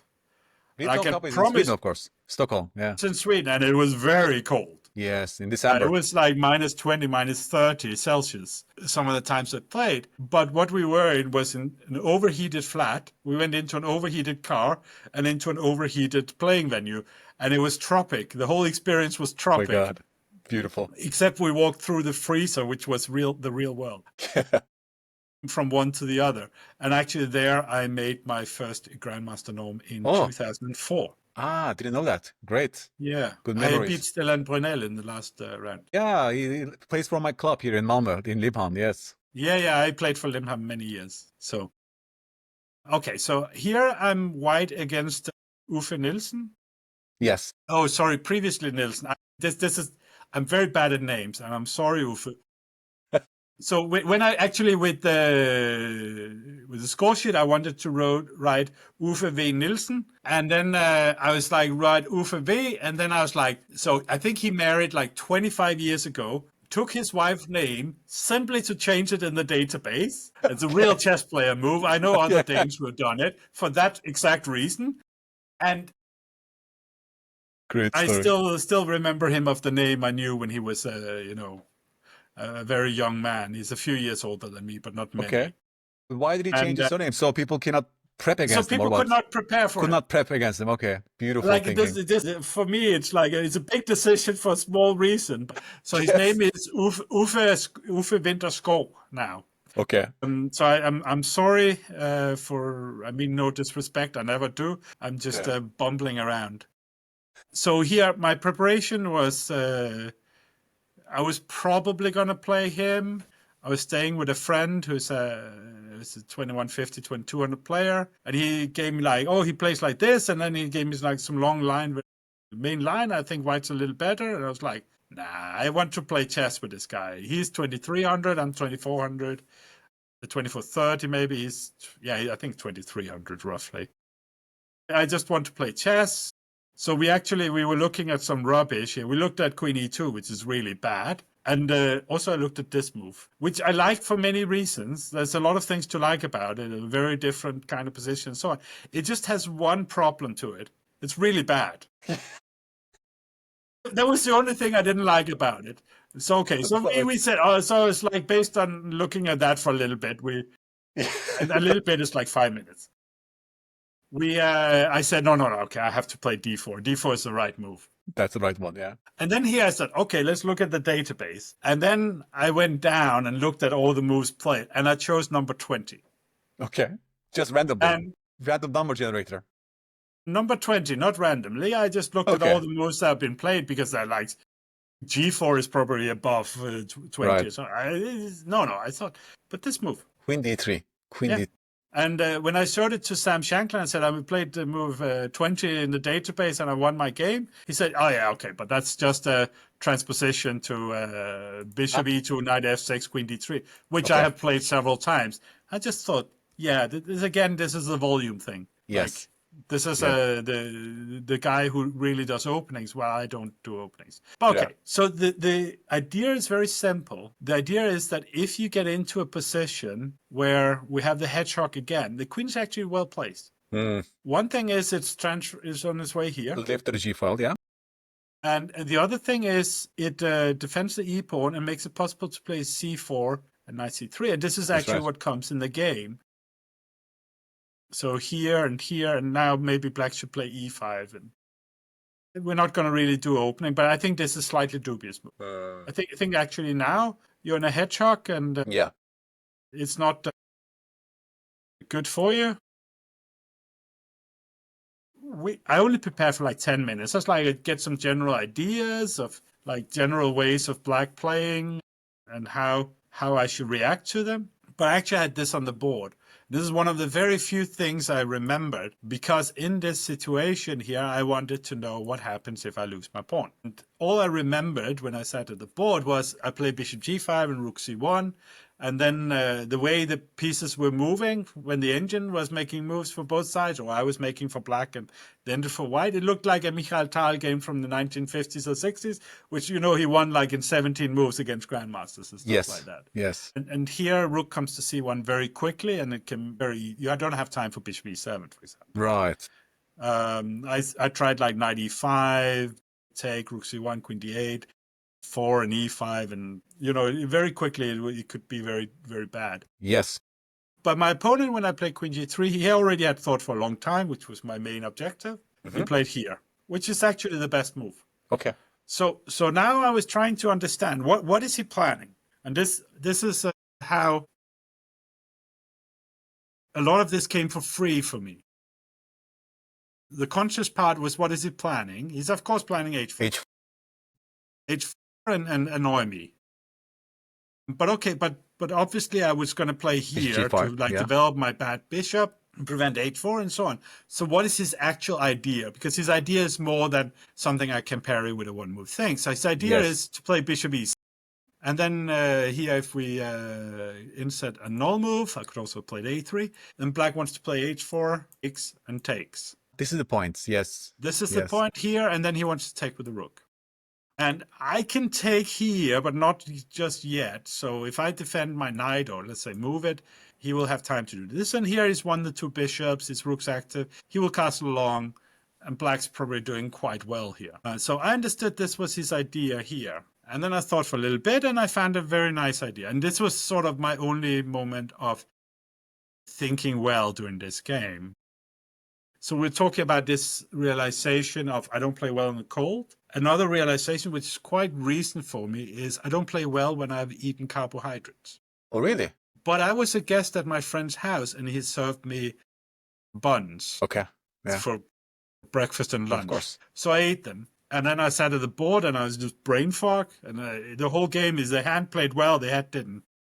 And the next morning when he served me the buns again, I said, I'll put them in a bag and eat them after the game. And I played really nicely in the game, and afterwards I ate them, and they were delicious. And when I didn't have to concentrate, it didn't matter anymore. But here I played like this, and then I put my rook here, bringing the worst piece into the game. And now he could realize that I had prepared a nice little thing for him here. So if somebody wants to sort of find it, they can stop here and try to find out how white plays. Yes, let's see. Oh, is it really knight takes d6? It is. Wow, yeah, because bishop cannot take because of queen h4, and if queen takes d6, Knight f5. knight f5, yes. And I thought, okay, I win the rook, he can't defend it. Actually, he has this move, which I didn't consider. And I have to take here, because otherwise the pawn will be hanging. If I take with the queen, it's really hanging. But here it's still, okay, I have an extra pawn at least, something like this. Probably playing another way, but this is simple and it's an extra pawn, and it hasn't gone wrong for white. So I think actually the funny thing was here, the computer wanted black to play like this and say, well, what's your move? Yeah, which is my move, and it's maybe h3, maybe it's h4. Yeah. But simply, there was a sort of a thing where, you can repeat, and the bishop is on a better square, but you're not allowed to keep it on g5, because that's an advantage for white. Yes. Which it really is. Okay, my opponent played here. I played here. I expected him to go here. I had some ideas. We looked at them afterwards. We're not sure. I looked with a computer later, and it says just h3, so you prevent pawn from coming here, and white is better, quite a bit better. But my opponent, he took here, and I was struggling so much with concentration here, and I was like, why is that not just horrific? And I was sort of looking at various options. I'm like, okay, but just simple moves here. e5, yeah. Yeah, and if he moves the knight somewhere, exchange the bishop, and you can see the knight d4s are coming. There was a stupid line I saw. With or without takes, it doesn't really make a difference, I think, which was like this. Yeah, now, of course, I can take back here, and he will have to take here, and of course, white is better. Yeah, it looks good for white. But still, the rook comes over, and so felt like playable. And this is not very important variation for understanding of things. But really a key point here is this trick. Knight e2. And there's knight e2 and exchanging queens, and black is probably okay. But I saw that, no, I should take here. Yes. And it's totally winning. Because king takes e7 is the only move, but then you can go back. Yeah, or even if like queen f6. If take, and here must take. But then queen f6, yeah? It's still... even knight f5, yeah. It's still totally winning here. Yeah, gone. And this was a totally irrelevant line, but I liked it very much. Nice. So what was sort of more important was I thought that this here was more important. And this shows how the quality of my thinking was really very low, because I was calculating a variation that went like this here. And if he takes with the pawn, I will win a piece. Yes. Except But I will Queen not. C4. Queen C4, yes. Except I will not. But when Yes. it gets worse, it gets worse.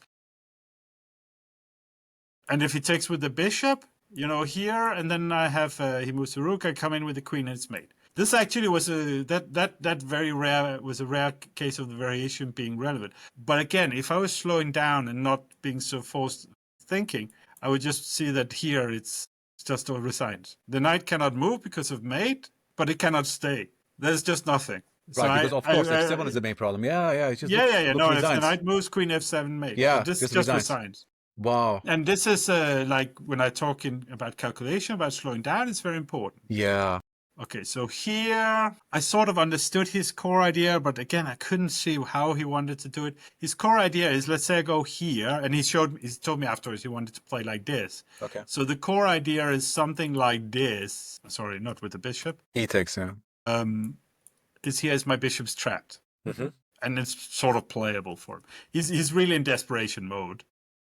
So my thought process was very simple. I'll just take it. He came here, and then I had to decide between this and this move. And I decided on feeling here. My hand really was playing. I really struggled concentrating. And now in a moment, we should see where the game could actually have been interesting and could have ended quite nicely. But I'm very lucky. So it takes, I must take back. And here, this is still the game. And I played here after a minute or so. And on this, I had planned to play this. And that would not have been good. But he didn't took on the... No, but then I realized, and here he had maybe 15 minutes, he thought for 12 minutes. And then I was thinking, should I take with the queen? The endgame is better for me. The knight is in trouble and threatening g4, but there's also sort of other things. I could also play here. I had seen this idea, but I didn't really think about it seriously. And he rejected it because of knight e4. His quality of thinking was actually better than mine. It's just the hedgehog setup is bad. That gave me an unfair advantage. Yes, blame the hedgehog, yeah. Yeah, so afterwards we were sitting looking at it and just trying to find something he can do where, you know, knight d6 doesn't ruin his life experience. For example, bishop takes e5, knight d6, bishop takes, and white is quite comfortable with the extra queen. So we came up with this idea here. Oh. And we were sitting looking at that, and we're trying various things, and we were not very serious. One of the things he said, oh, what about this move? And then we came up with this. And here we moved too fast. This is actually a nice moment to stop. For a moment. Right here, okay. Right here. Ooh, I saw it, Jacob, I saw it. But if you didn't tell me I should stop, I would not see it probably. No, and I didn't stop at all. But during a game, I'm hoping I would have found it. Nice. And I would have found it a few moves earlier. I hope I would have found it here. Yes. And it is very nice, mate. Beautiful. Okay, the actual game sort of really went bad from here. I had a very nice move I'd seen a long time ago. I'm not threatening moving the knight and mate on d8. So with no time, he played here. I didn't see anything else for him. In the same time, I took. If he takes with the queen, I have knight f5 or something. I have knight f5 anyway. Knight f5. And his position is horrible. Here he played, I played here. So here my idea was queen b5. Now I realize I cannot take because of mate. Yes. You know, transferable knowledge, but I could force him out first. And then here and here. And actually here I had some ideas about first playing rook c1. So I would trap his queen. No, but later on b7, when I looked at it, it seemed like this was stronger. Nice. It just shows the really brain fog. Yeah. Don't have buns. Don't have carbs before. Yeah, no buns. Yeah, don't have carbs before the game. He played here. I considered this. It seems very reasonable. Then I realized this actually sort of could bring the queens off, probably still winning. I didn't want it. My friend told me e6 is totally winning, which is absolutely right, I think. Yes. But I, looked around for options. I saw this here. I was like, okay, I played it. He has no good squares. I think he went here. I went here. And one of the things I want to point out here is my attack was so overwhelming, I did not want to sacrifice anything. Not the little ones, who cares? But I didn't want to sacrifice a piece in any way because I didn't want to create a scenario where, there's anything that can go wrong, especially if I'm not feeling very, very confident. So Here I've 96. achieved that if he takes it, I take with check and it's going to be mate. Just He looks, went yeah. here, check, here. And here apparently rook takes f7 is made in 15. And this, according to Lichess, is a mistake. Ah, My opponent, however, managed to resign and lose on time at the same. So even though it's a mistake, it was not a total catastrophe. The game is good. What happened in my head is horrific. yeah. Is my opinion here. But I think it's my time to see if I can think better. Yes, please. I mean, yeah, if you still feel fresh, Jacob, I would love to test you. I'm scared. No, don't get scared. We can always stop if it's. I mean, I don't think it will be too hard for you. I'm scared. But I'm not afraid. No, please, don't be afraid. Actually, the first position. One of the things. So this Yes. is.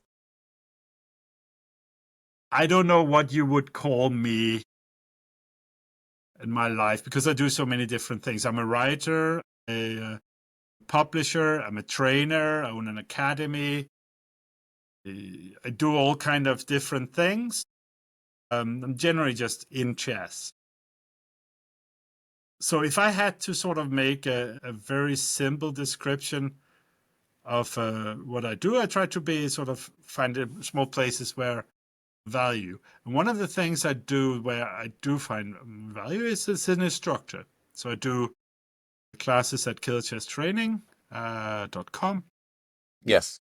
And very rarely I have a private student. I help a little bit, but it's not so common. But one of the most important things I found out as an instructor is that you cannot be in a situation where you cannot make mistakes. I remember I went for one of the FIDE trainer courses at some time, and there was something about something, and he was asked, what do you do if you don't know the answer? He said, oh yeah, you be honest about it, go home, research it, and come back with it next time. I was like, that's not a good advice. No, the most important thing you can do for anyone else is you can help them become good problem solvers. And so to solve a problem together with the students is actually the most valuable part. And for many people, me as a grandmaster that's sort of like a little intimidating, little something special. It's not for me. I don't have like an ego connected to it at all, but I understand it because I've also been on the other side and, ask a grandmaster here and been very surprised if they don't have just tell me the truth instantly. Yes. I lost a game to Aagaard. I was an IM, he was a GM, and I sort of asked him where did it went wrong, and he said, well, you lost a pawn. I was like, yeah, no, I lost a pawn. It was sort of thinking later. He said, I don't know. And for me, that was a huge eye opener of, well, maybe the difference in level is not so immense. Right. They're not like gods that they know everything. No. It's and that's why, for me, I really didn't have time this spring to be in a club championship. But normally I play the club championship. I lose to people. I play blitz, lose to people. Always when I go out for lectures and like in India or elsewhere, I always play blitz with the kids. And sometimes they beat me, and they don't think less of me because they beat me. They're just happy they beat me. And if I'm in this situation where I'm allowing myself to be fragile, to be wrong, yes, so on, and it's okay. So then respectable. If me, sort of a well-known, famous, whatever person that some people like to say these things about me, don't have a problem with being wrong, then it's so easy for everyone else to give themselves that permission. Yes. So therefore, it's very pleasant for me to do this thing and hopefully be terribly wrong. Yes. But not on purpose. It's amazing that you accepted even to do this, Jacob. And I really appreciate you for this observation, that your openness to thinking out loud and helping the students, basically, because that's one of the most efficient ways to learn any domain for beginners, to listen to strong players, model their thinking, thinking out loud. And this openness to share information is so valuable, and my community will love you for that as well. I don't think there's any ego here. My objective is not famous or it's not money or something like that. It is actually, I love chess, I love people, I love talking about chess with people, I love helping people.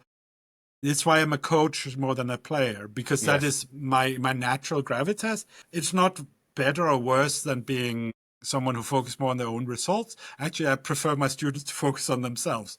Otherwise, it's wasted effort. Isn't it? But yeah, no, that's just how I'm created. Okay, so let me tell you how I was thinking about this position here. Please. So first of all, I see that black is passive. White is passive, black is active. There's the pressure of the pawn on a3. There's also weak pawns on b3 and c3. I noticed the weak square in g3, but I didn't see any way that it was important. So it's really these 3 pawns. So if you want to mark these 3 pawns one color, normally I prefer green. Yeah, okay, so let me find the green. Let me find if I can find green. Yeah, green. Yes, so in chess space, you have 3 colors. You have green, yellow, and red.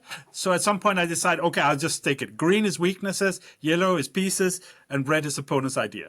Like, okay. Just to sort of be consistent, right? Nice. So that's the first thing I sort of see. And then my mind will always intuitively run away with moves, but I'm trying to pull it back.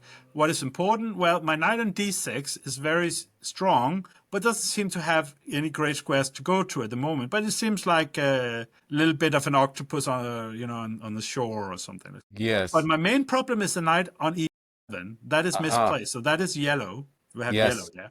So I need a square for that knight. And here, maybe the idea of the move came before the realization. By the way, black is passive, so I didn't really see any big ideas for him, but maybe a knight wants to come to f3 to attack my pawn on g4. Right. So let me try to get this like it should be red, and then you should put green on g5. Yes, so sorry. So this green on g5, yes. And the knight on g1 is definitely worst placed. By the way, I should define worst placed piece here. It's not looks ugliest in a group photo. It is the one who has least function. Right. So here the knight on g1 contributes nothing.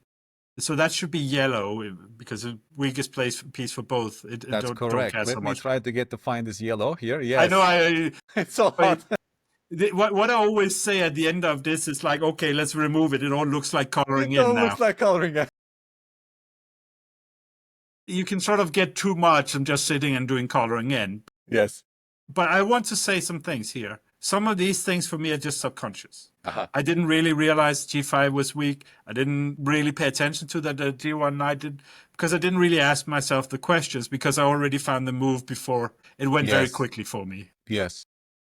Because there was sort of very few active moves. And then I found the move, and it's I'm absolutely convinced it's right. Yes. I put my head on the block that black should play knight e4. Beautiful. Yes. Knight e4 is the best. The idea is very simple.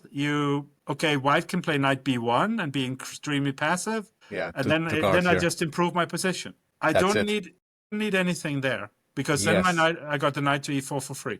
You're satisfied in this position, yeah? You take it from here. Yeah, I will just I will regroup the rooks to the f file and say the rook on a1 cannot join the game easily, or I will regroup the knight. And I don't need to make a plan for what I do against things I want to see. Yes. I need to worry only about the things I'm not so happy to see. So here we have knight takes is the only move sort of would be unhappy about, and then I get the knight to d5. So now, because my thought process was very fast, I would sort of go back and say, could black have played knight f3? Reality was c3 was hanging, and that's sort of where I was. And really was forced to take because the c3 pawn was hanging. Because of the bigness, yes. It's a very concrete threat, and it's very hard to defend against. So must take, and then I put the knight on d5, and it's solved the problem of the worst placed piece, attack the weaknesses.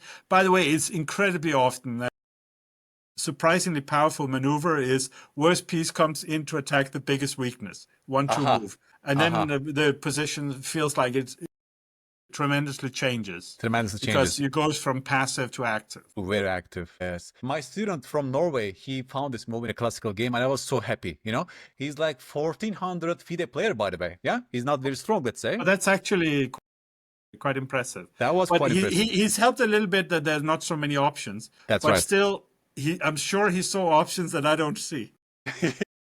Because, again, it's cutting out the noise. But yeah, no, this was very well played, sir. And Definitely.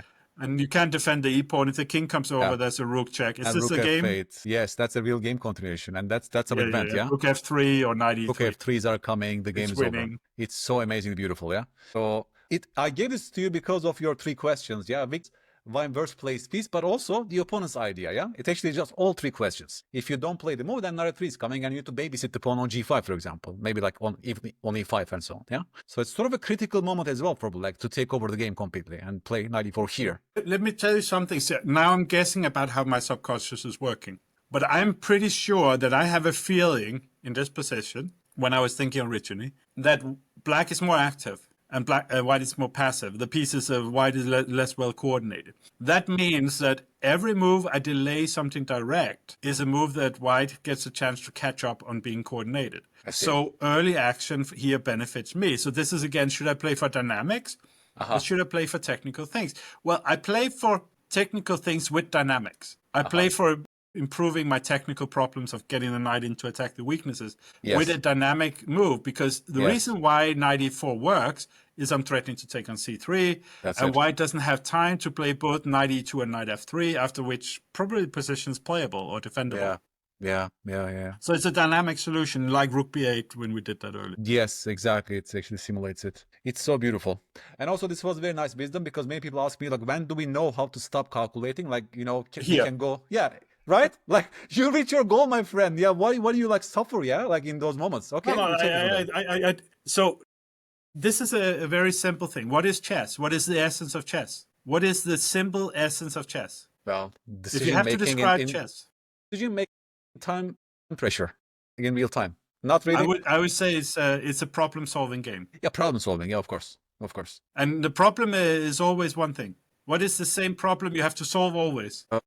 It's as basic as it can be. It's very simple answer. What is the best move here, or how do I improve my position? What should I play? Yeah, what should I play? I play knight e4, he plays knight b1. Then I'm not sure what I should play after that. But if he plays knight b1, I'll work it out. I don't need that. Yeah. I don't need control. Yeah. So this is another thing. People want like total control of everything and so on. I don't need control. I need things to go in the right direction. When I was writing positional decision making in chess with Boris Gelfand for more than 10 years ago. Beautiful book, by the way. Yeah, it's one of the best ones I wrote, I think. Yeah. We had one position, and for me the experience was so eye-opening that I put it in the foreword as well. And later Matthew Sattler mentioned it in his review of the book, which sort of underlined how right I was, that this was an important moment in understanding sort of what was happening. And there was this position here, and Boris said, of course I exchanged all the rooks and queens. And I was like, stop. Why? Oh, no, I have more space. You know, when you have more space, heavy pieces coming behind, it could be very dangerous, but without them, space advantage is just bigger. And I was like, okay. I didn't know that. I just didn't know. Lots of strong players read that and was like, oh my God, that's so simple. I didn't know. And then you know, later in the game and so on, I was like, okay, so you made this committal thing of exchanging rooks and queens and so on, but how are you gonna win? I don't know. You mean you don't know? No, something always comes up. Wow. So you had no plans. You just believed, there are many weaknesses, something will happen. Wow. No problem. And it's like so simple decision making. Yeah. Like it's ridiculously simple decision making. Yeah, something will come up. No need to worry. It feels almost religious, right? It does. No, you have done your thing. You obeyed all the commandments, and now God will reward you. Exactly. You have done all the right things. And this is actually a way very much I understand chess in many situations. It's like, how do I know I'm going in the right directions? Well, I did nothing wrong, so my position should be good. Yeah. Yeah. Yeah, but that also has to do with some volume of patterns again, right? Like he has won so many games in his life and so on and so on. Yeah, and I have a very theoretical understanding of this. By the way, can we go back to this position here? Because I do think now that we're here, it's actually a much more interesting position to talk about how do we deal with this position here. This is more difficult. Yeah, because now that's coming, right? Now this is coming. So the right moves here, I don't know which move order is best for black, but the right move is to say the knight on b1 is now really tied out to defend of c3, and it's a very bad piece because it's also blocking in the rook on a1, which now can't even move. So now is the time to look at alternative weaknesses on the king side. So I don't know I don't think the move order will actually make sense, make difference.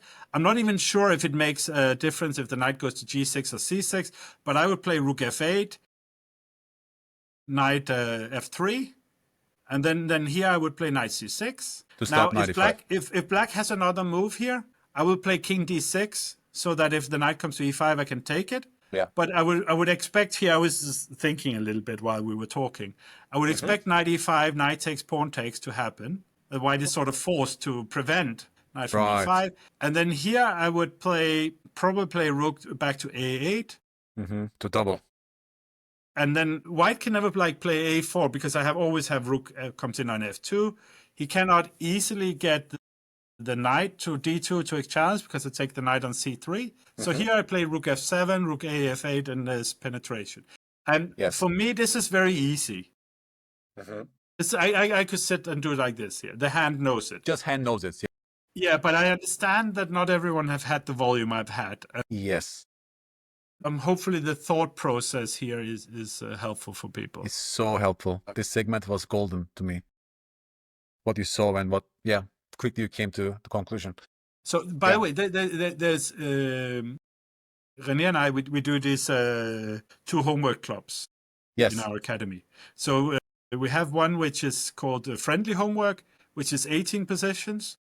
And I create both homeworks. I put these 18 positions together. I send it to René in good time. He solves them, just like all the students. And then they go in a class and they go through the position. Now, René already know what the solutions are before the class because he marks everyone's homework and sends it back to them so they can sort of have a second go before the class. And also so we know all the ideas, so we get really good solutions. Where we have all the wrong directions, we have them included in the solutions. It really makes it very, very high-level material. So we do that, and that's the friendly one. It has 2 pages of tactics, and it has 1 page of simple decisions, which is what we're doing today. And for killer, it has 1 page of calculation and 1 page of simple decisions. The difference between them is this kind of exercise, where everything is simple and clean. This is what we aim to have in the friendly homework. So the way we talk about it is things that he and I think are easy. They're obvious. And doesn't require much thinking. That is mainly what we want in the friendly homework. While in the killer homework, we have things like, let's say, rook b8. We have things where, or maybe the knight g6 or knight c6, things which has some layer of complexity where even for a grandmaster or an IM, you would think about it and you could get it wrong. While something like this here, you would you sort of hammer your head into a wall with full velocity as a strong player if you don't get it right. But for someone 1400, having a lot of experience with making these decisions is very, very valuable. So, by the way, it's a great exercise. It's a great exercise, right? Yeah, I also love it. I will use it in my next upcoming Chessable course on the workbook, as I told you. Right? It's just it's great nice material. I like it. Thank you so much. I made a video about this, but probably you didn't watch that YouTube video, so this will be a fresh exercise for you. Yes. It's sad. The reality of my life is that I always have to my decisions of what I'm doing is like, where do I add value? which in some way is a poor man's existence. So it's not like where do I have most enjoyment, where do I have most pleasure, and so on. But it's like, no, where can nobody else than me do this, or where if someone else does this, it's much worse than me. Now, so here, now we had the 3 questions, but there was also some other questions, sort of like.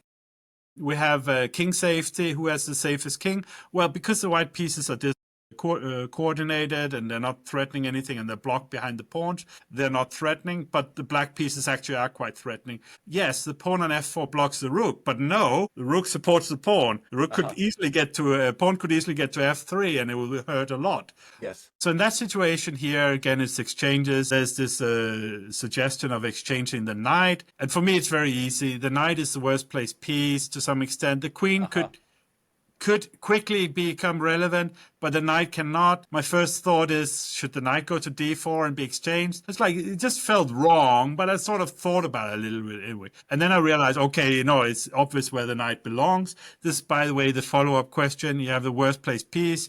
Think in Buckhouse, where does the knight belong? Well, I would like to put it on g5. So it goes to d8, and then it probably e6, but could go to f7. Beautiful. I didn't actually consider f7 at first. Only now. But the knight goes to g5. And then you can see that the queen is such a bad blockader, as Nemtsovich said. Yes. And then, like, there's an escalation of problems. Once the queen is not able to be there, then nobody can defend the g4 pawn, because pawn comes to f3. Let's say queen goes back to d1, and the knight goes to g5. Then pawn gets to f3. So if white has to play h3, then h3 becomes a target. I get the g3 square for the bishop. That's it. And something I want to really point out here, which I think is very, very important. Yes. I don't think in concrete variations here. Interesting. So here, because the problem with this, if you see it from perspective of calculation, is, I have sort of strategic positional ideas. Like strategic idea, I want to play on the king side. Positional idea is improve my knight so it's not exchanged. Put it on g5. That's a simple thing. More complex is I have to find a way of playing on the king side. I don't need a complex solution. Simple solution will do, so I don't make it a complex decision in my 4 types of decisions. But here, I don't need a variation. I go here, you go there, I go here. Actually, it's a bad way of thinking in this position, because there's so many possible moves. That's right. So you just get confused. While on the other hand, knight comes over to g5. Can he do anything about it? No, it's coming. Can he do something to me? No, he can have the a7 pawn all day. I don't care. Yes. I only saw now that it was hanging. I never considered it, because it's just so out of my field of vision, which is the king side. That's right. That's so true. And the knight comes to g5, and the attack is totally winning. Yeah, 100% correct. Every single and thing. And again, for me, this is also friendly homework, and it's Again, I will continue with my blatant please compliments here. This is it's a very, very good exercise for club players who are still not good at organizing their pieces. The pieces are not playing well together. You can always get to higher levels of organizing the pieces, and probably Mamedyarov would think that Jakub can't organize his pieces. Yes. But for sort of basic thing, this is a really great exercise of showing that there's a blockade, and the only way you can blockade it, because there's no pawn push, is with the knight. So the knight is needed over there. That's it. There is no other piece but knight that can chase the queen and remove the blockade, right? That's what you need, actually, ultimately. Yeah. That's why I also love this puzzle. Also, the orientation phase, we understood that obviously they're playing on the king side, right? Our pieces are pointing there, the pawn chain and so on. So you quickly understood that there's play there. The funny thing is, I used yellow for worst place piece, and you marked all the other ones. Yeah. But okay, let's move on here. I think if I apply to work in your academy, I need some work in the arrows and colors. We had two new lecturers recently. Cool. Two fantastic ones. Yes. Andres Todt and Boris Gelfand. So Andres Todt is joining. That's perfect. That's nice. I met him for the first time in person in Singapore, and I just thought this is a lovely, lovely man. We need him in our academy, and now he does.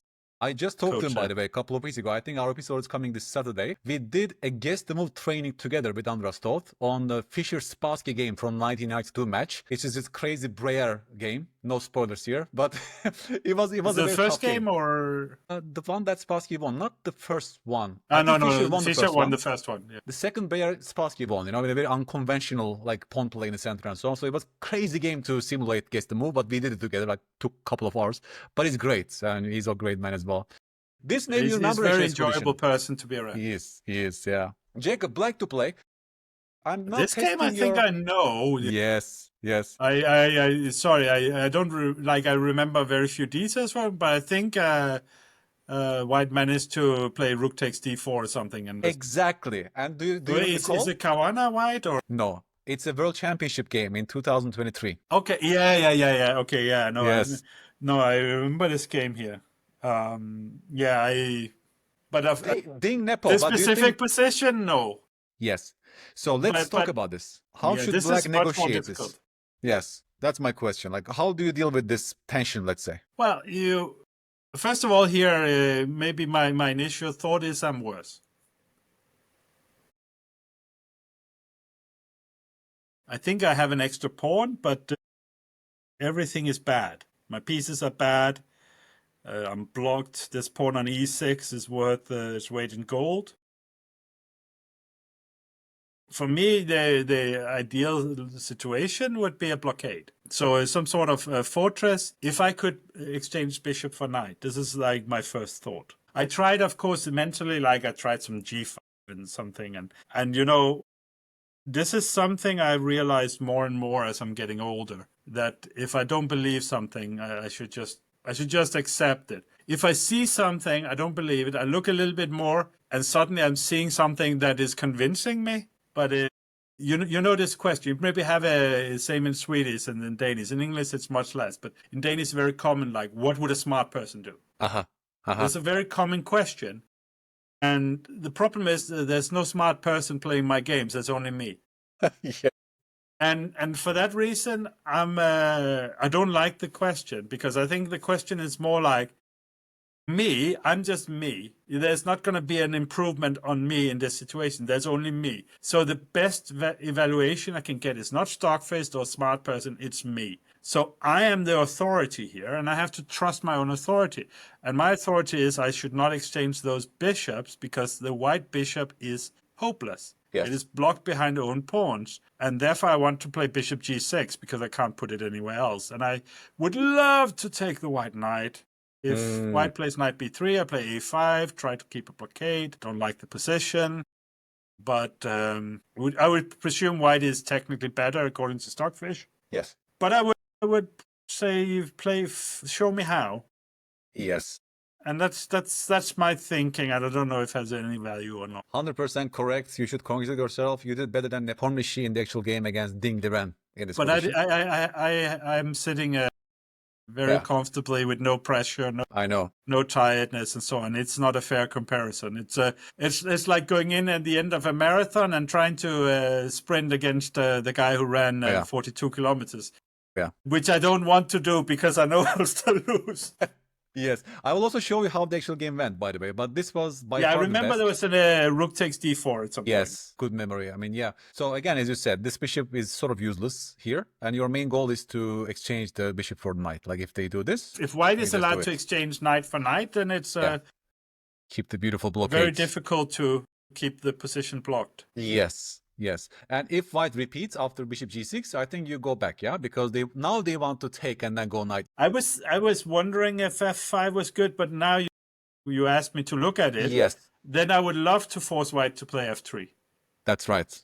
That's right. So bishop, but probably white should play bishop e4 and now f3. But I think I improved my position as black. This f3 makes it very difficult to play other moves here in the future for white. That's right. It's like less flexible. And you really want to keep your knight on d6. I think it boils down to this, You want to keep your knight on d6. You don't want that knight to offer a knight trade in this position. And that's majorly only the only way, right? Knight e4. There is no other square for the knight to, just like in the last position, the queen blockade. They need a knight to remove the blockade on d6. And that's the whole point of this move. If I'm not wrong, it's I want to say something important here. I just realized.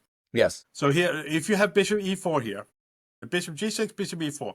Now, because one of the things I was considering, why is it my intuition is so happy with white playing f3? It's of course just abstract pattern recognition. I know that, like this pawn moves forward, it can't go backwards, and it always limits his options. Because my original thought here, when you say bishop h5, I was like, oh my God, I didn't think of it. It's great. Because my original thought was something like f5 maybe, but this is a horrible, horrible decision. Now the bishop goes to c2, and now the knight can move to f3 and e5, and I am in very, very serious trouble. That's right. Yeah.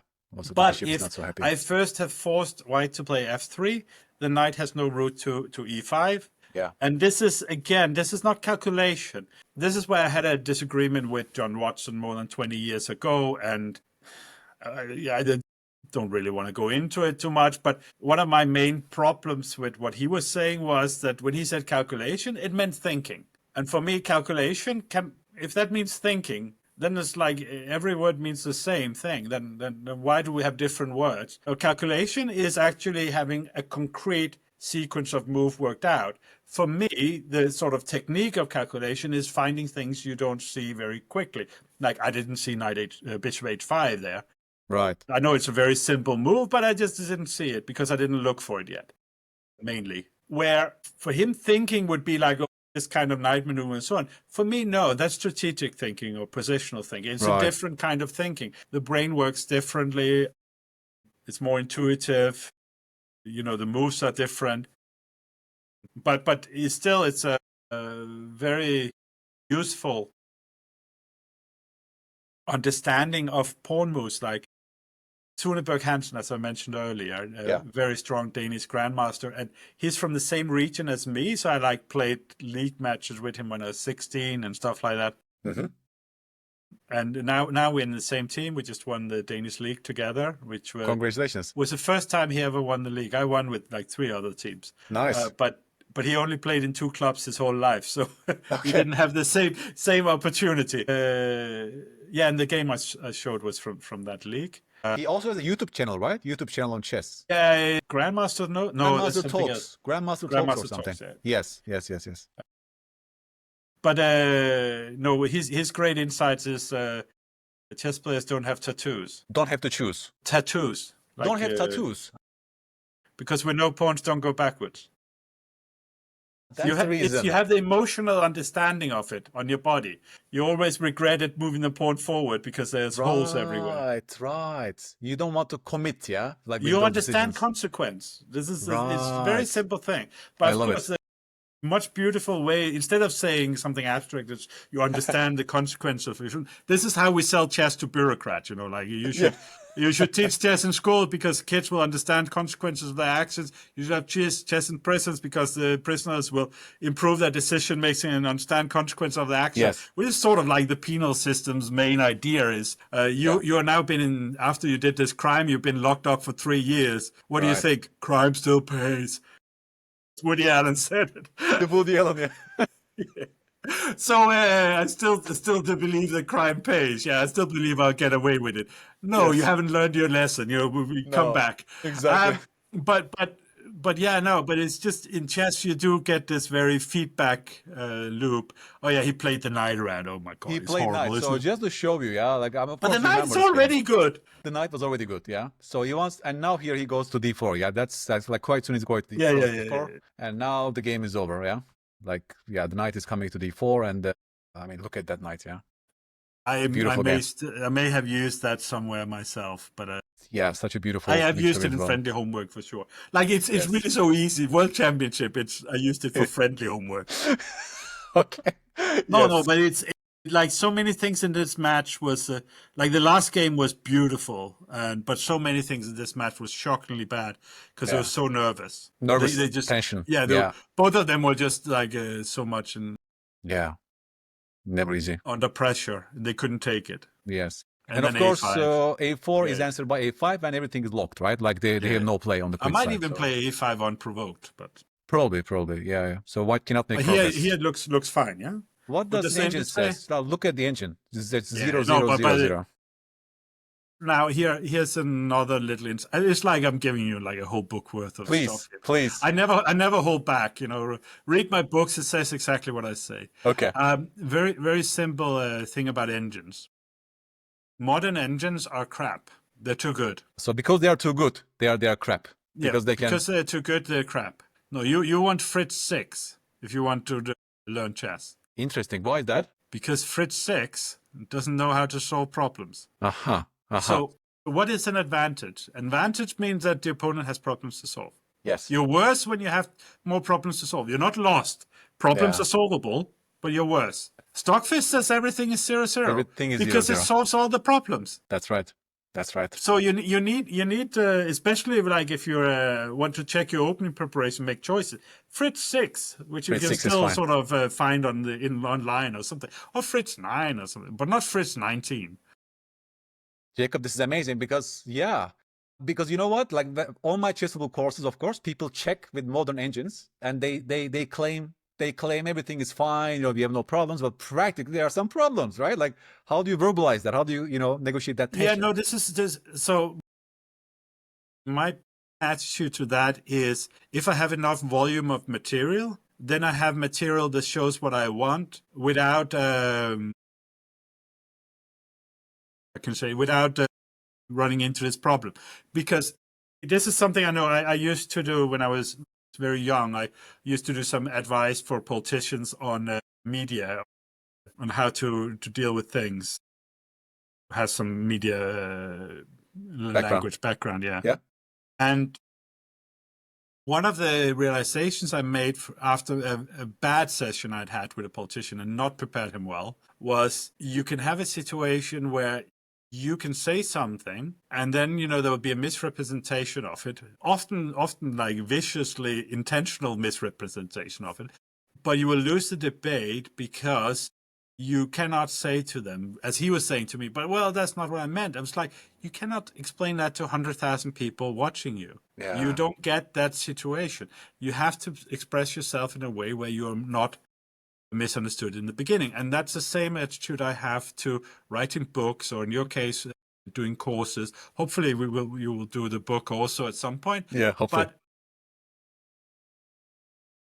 I have to write it in a way where the reader doesn't feel like writing back to me. I know on Chessable you have this back and forth. Yeah. Yeah, back and forth a little bit. But ideally, you want to answer the question before it's asked. And that's why I try to find examples where there is no ambiguity. That's right. Yeah. It's just volume again. If I have enough examples, it's like this one here is very instructive, but it has ambiguity. Fine, that's in my article about how things work. Right. But the exercise, I don't want an exercise where people sit with Stockfish afterwards and say, well, I could have done this, I could have done this, could have done this. That's right. And if you go through, on Chessable, you go through Positional Play, which is one of my best books. Yeah. Second in the Grandmaster Preparation series, and you check things with Stockfish, you will find a lot of 0-0. Really a lot of it. But chess isn't played by computers, or when it is, it's a different game. And I still think it's a good book. I still think it's a good course. But I wouldn't update it because what would I do? Would I remove half the material because it says 0-0? Why not write a new book? Exactly. It doesn't make sense. But for example, calculation and attack and defense, endgame play, those three, we're probably going to update them at some point and do another check because Stockfish has got so much better. Because it's concrete mistakes. Oh, this doesn't work because of this. That's so true. There was this option. That is a fair criticism. Yes. But Stockfish says that in the long run, we're all dead. That's not a fair criticism. Yeah. One more. I have one more. For this, okay, yeah. But black to play, Jacob. This I will definitely put in my course. Okay, this feels it feels very interesting. Okay, let me think for a moment. Well, one of the big questions here is the exchange of queen just wins the game.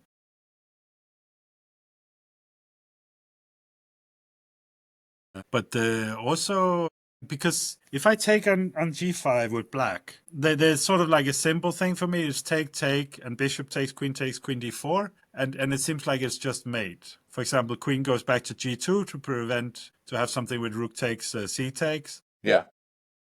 Could be there. I don't think it actually ever can exist as a pattern because there's no way of making the combination work.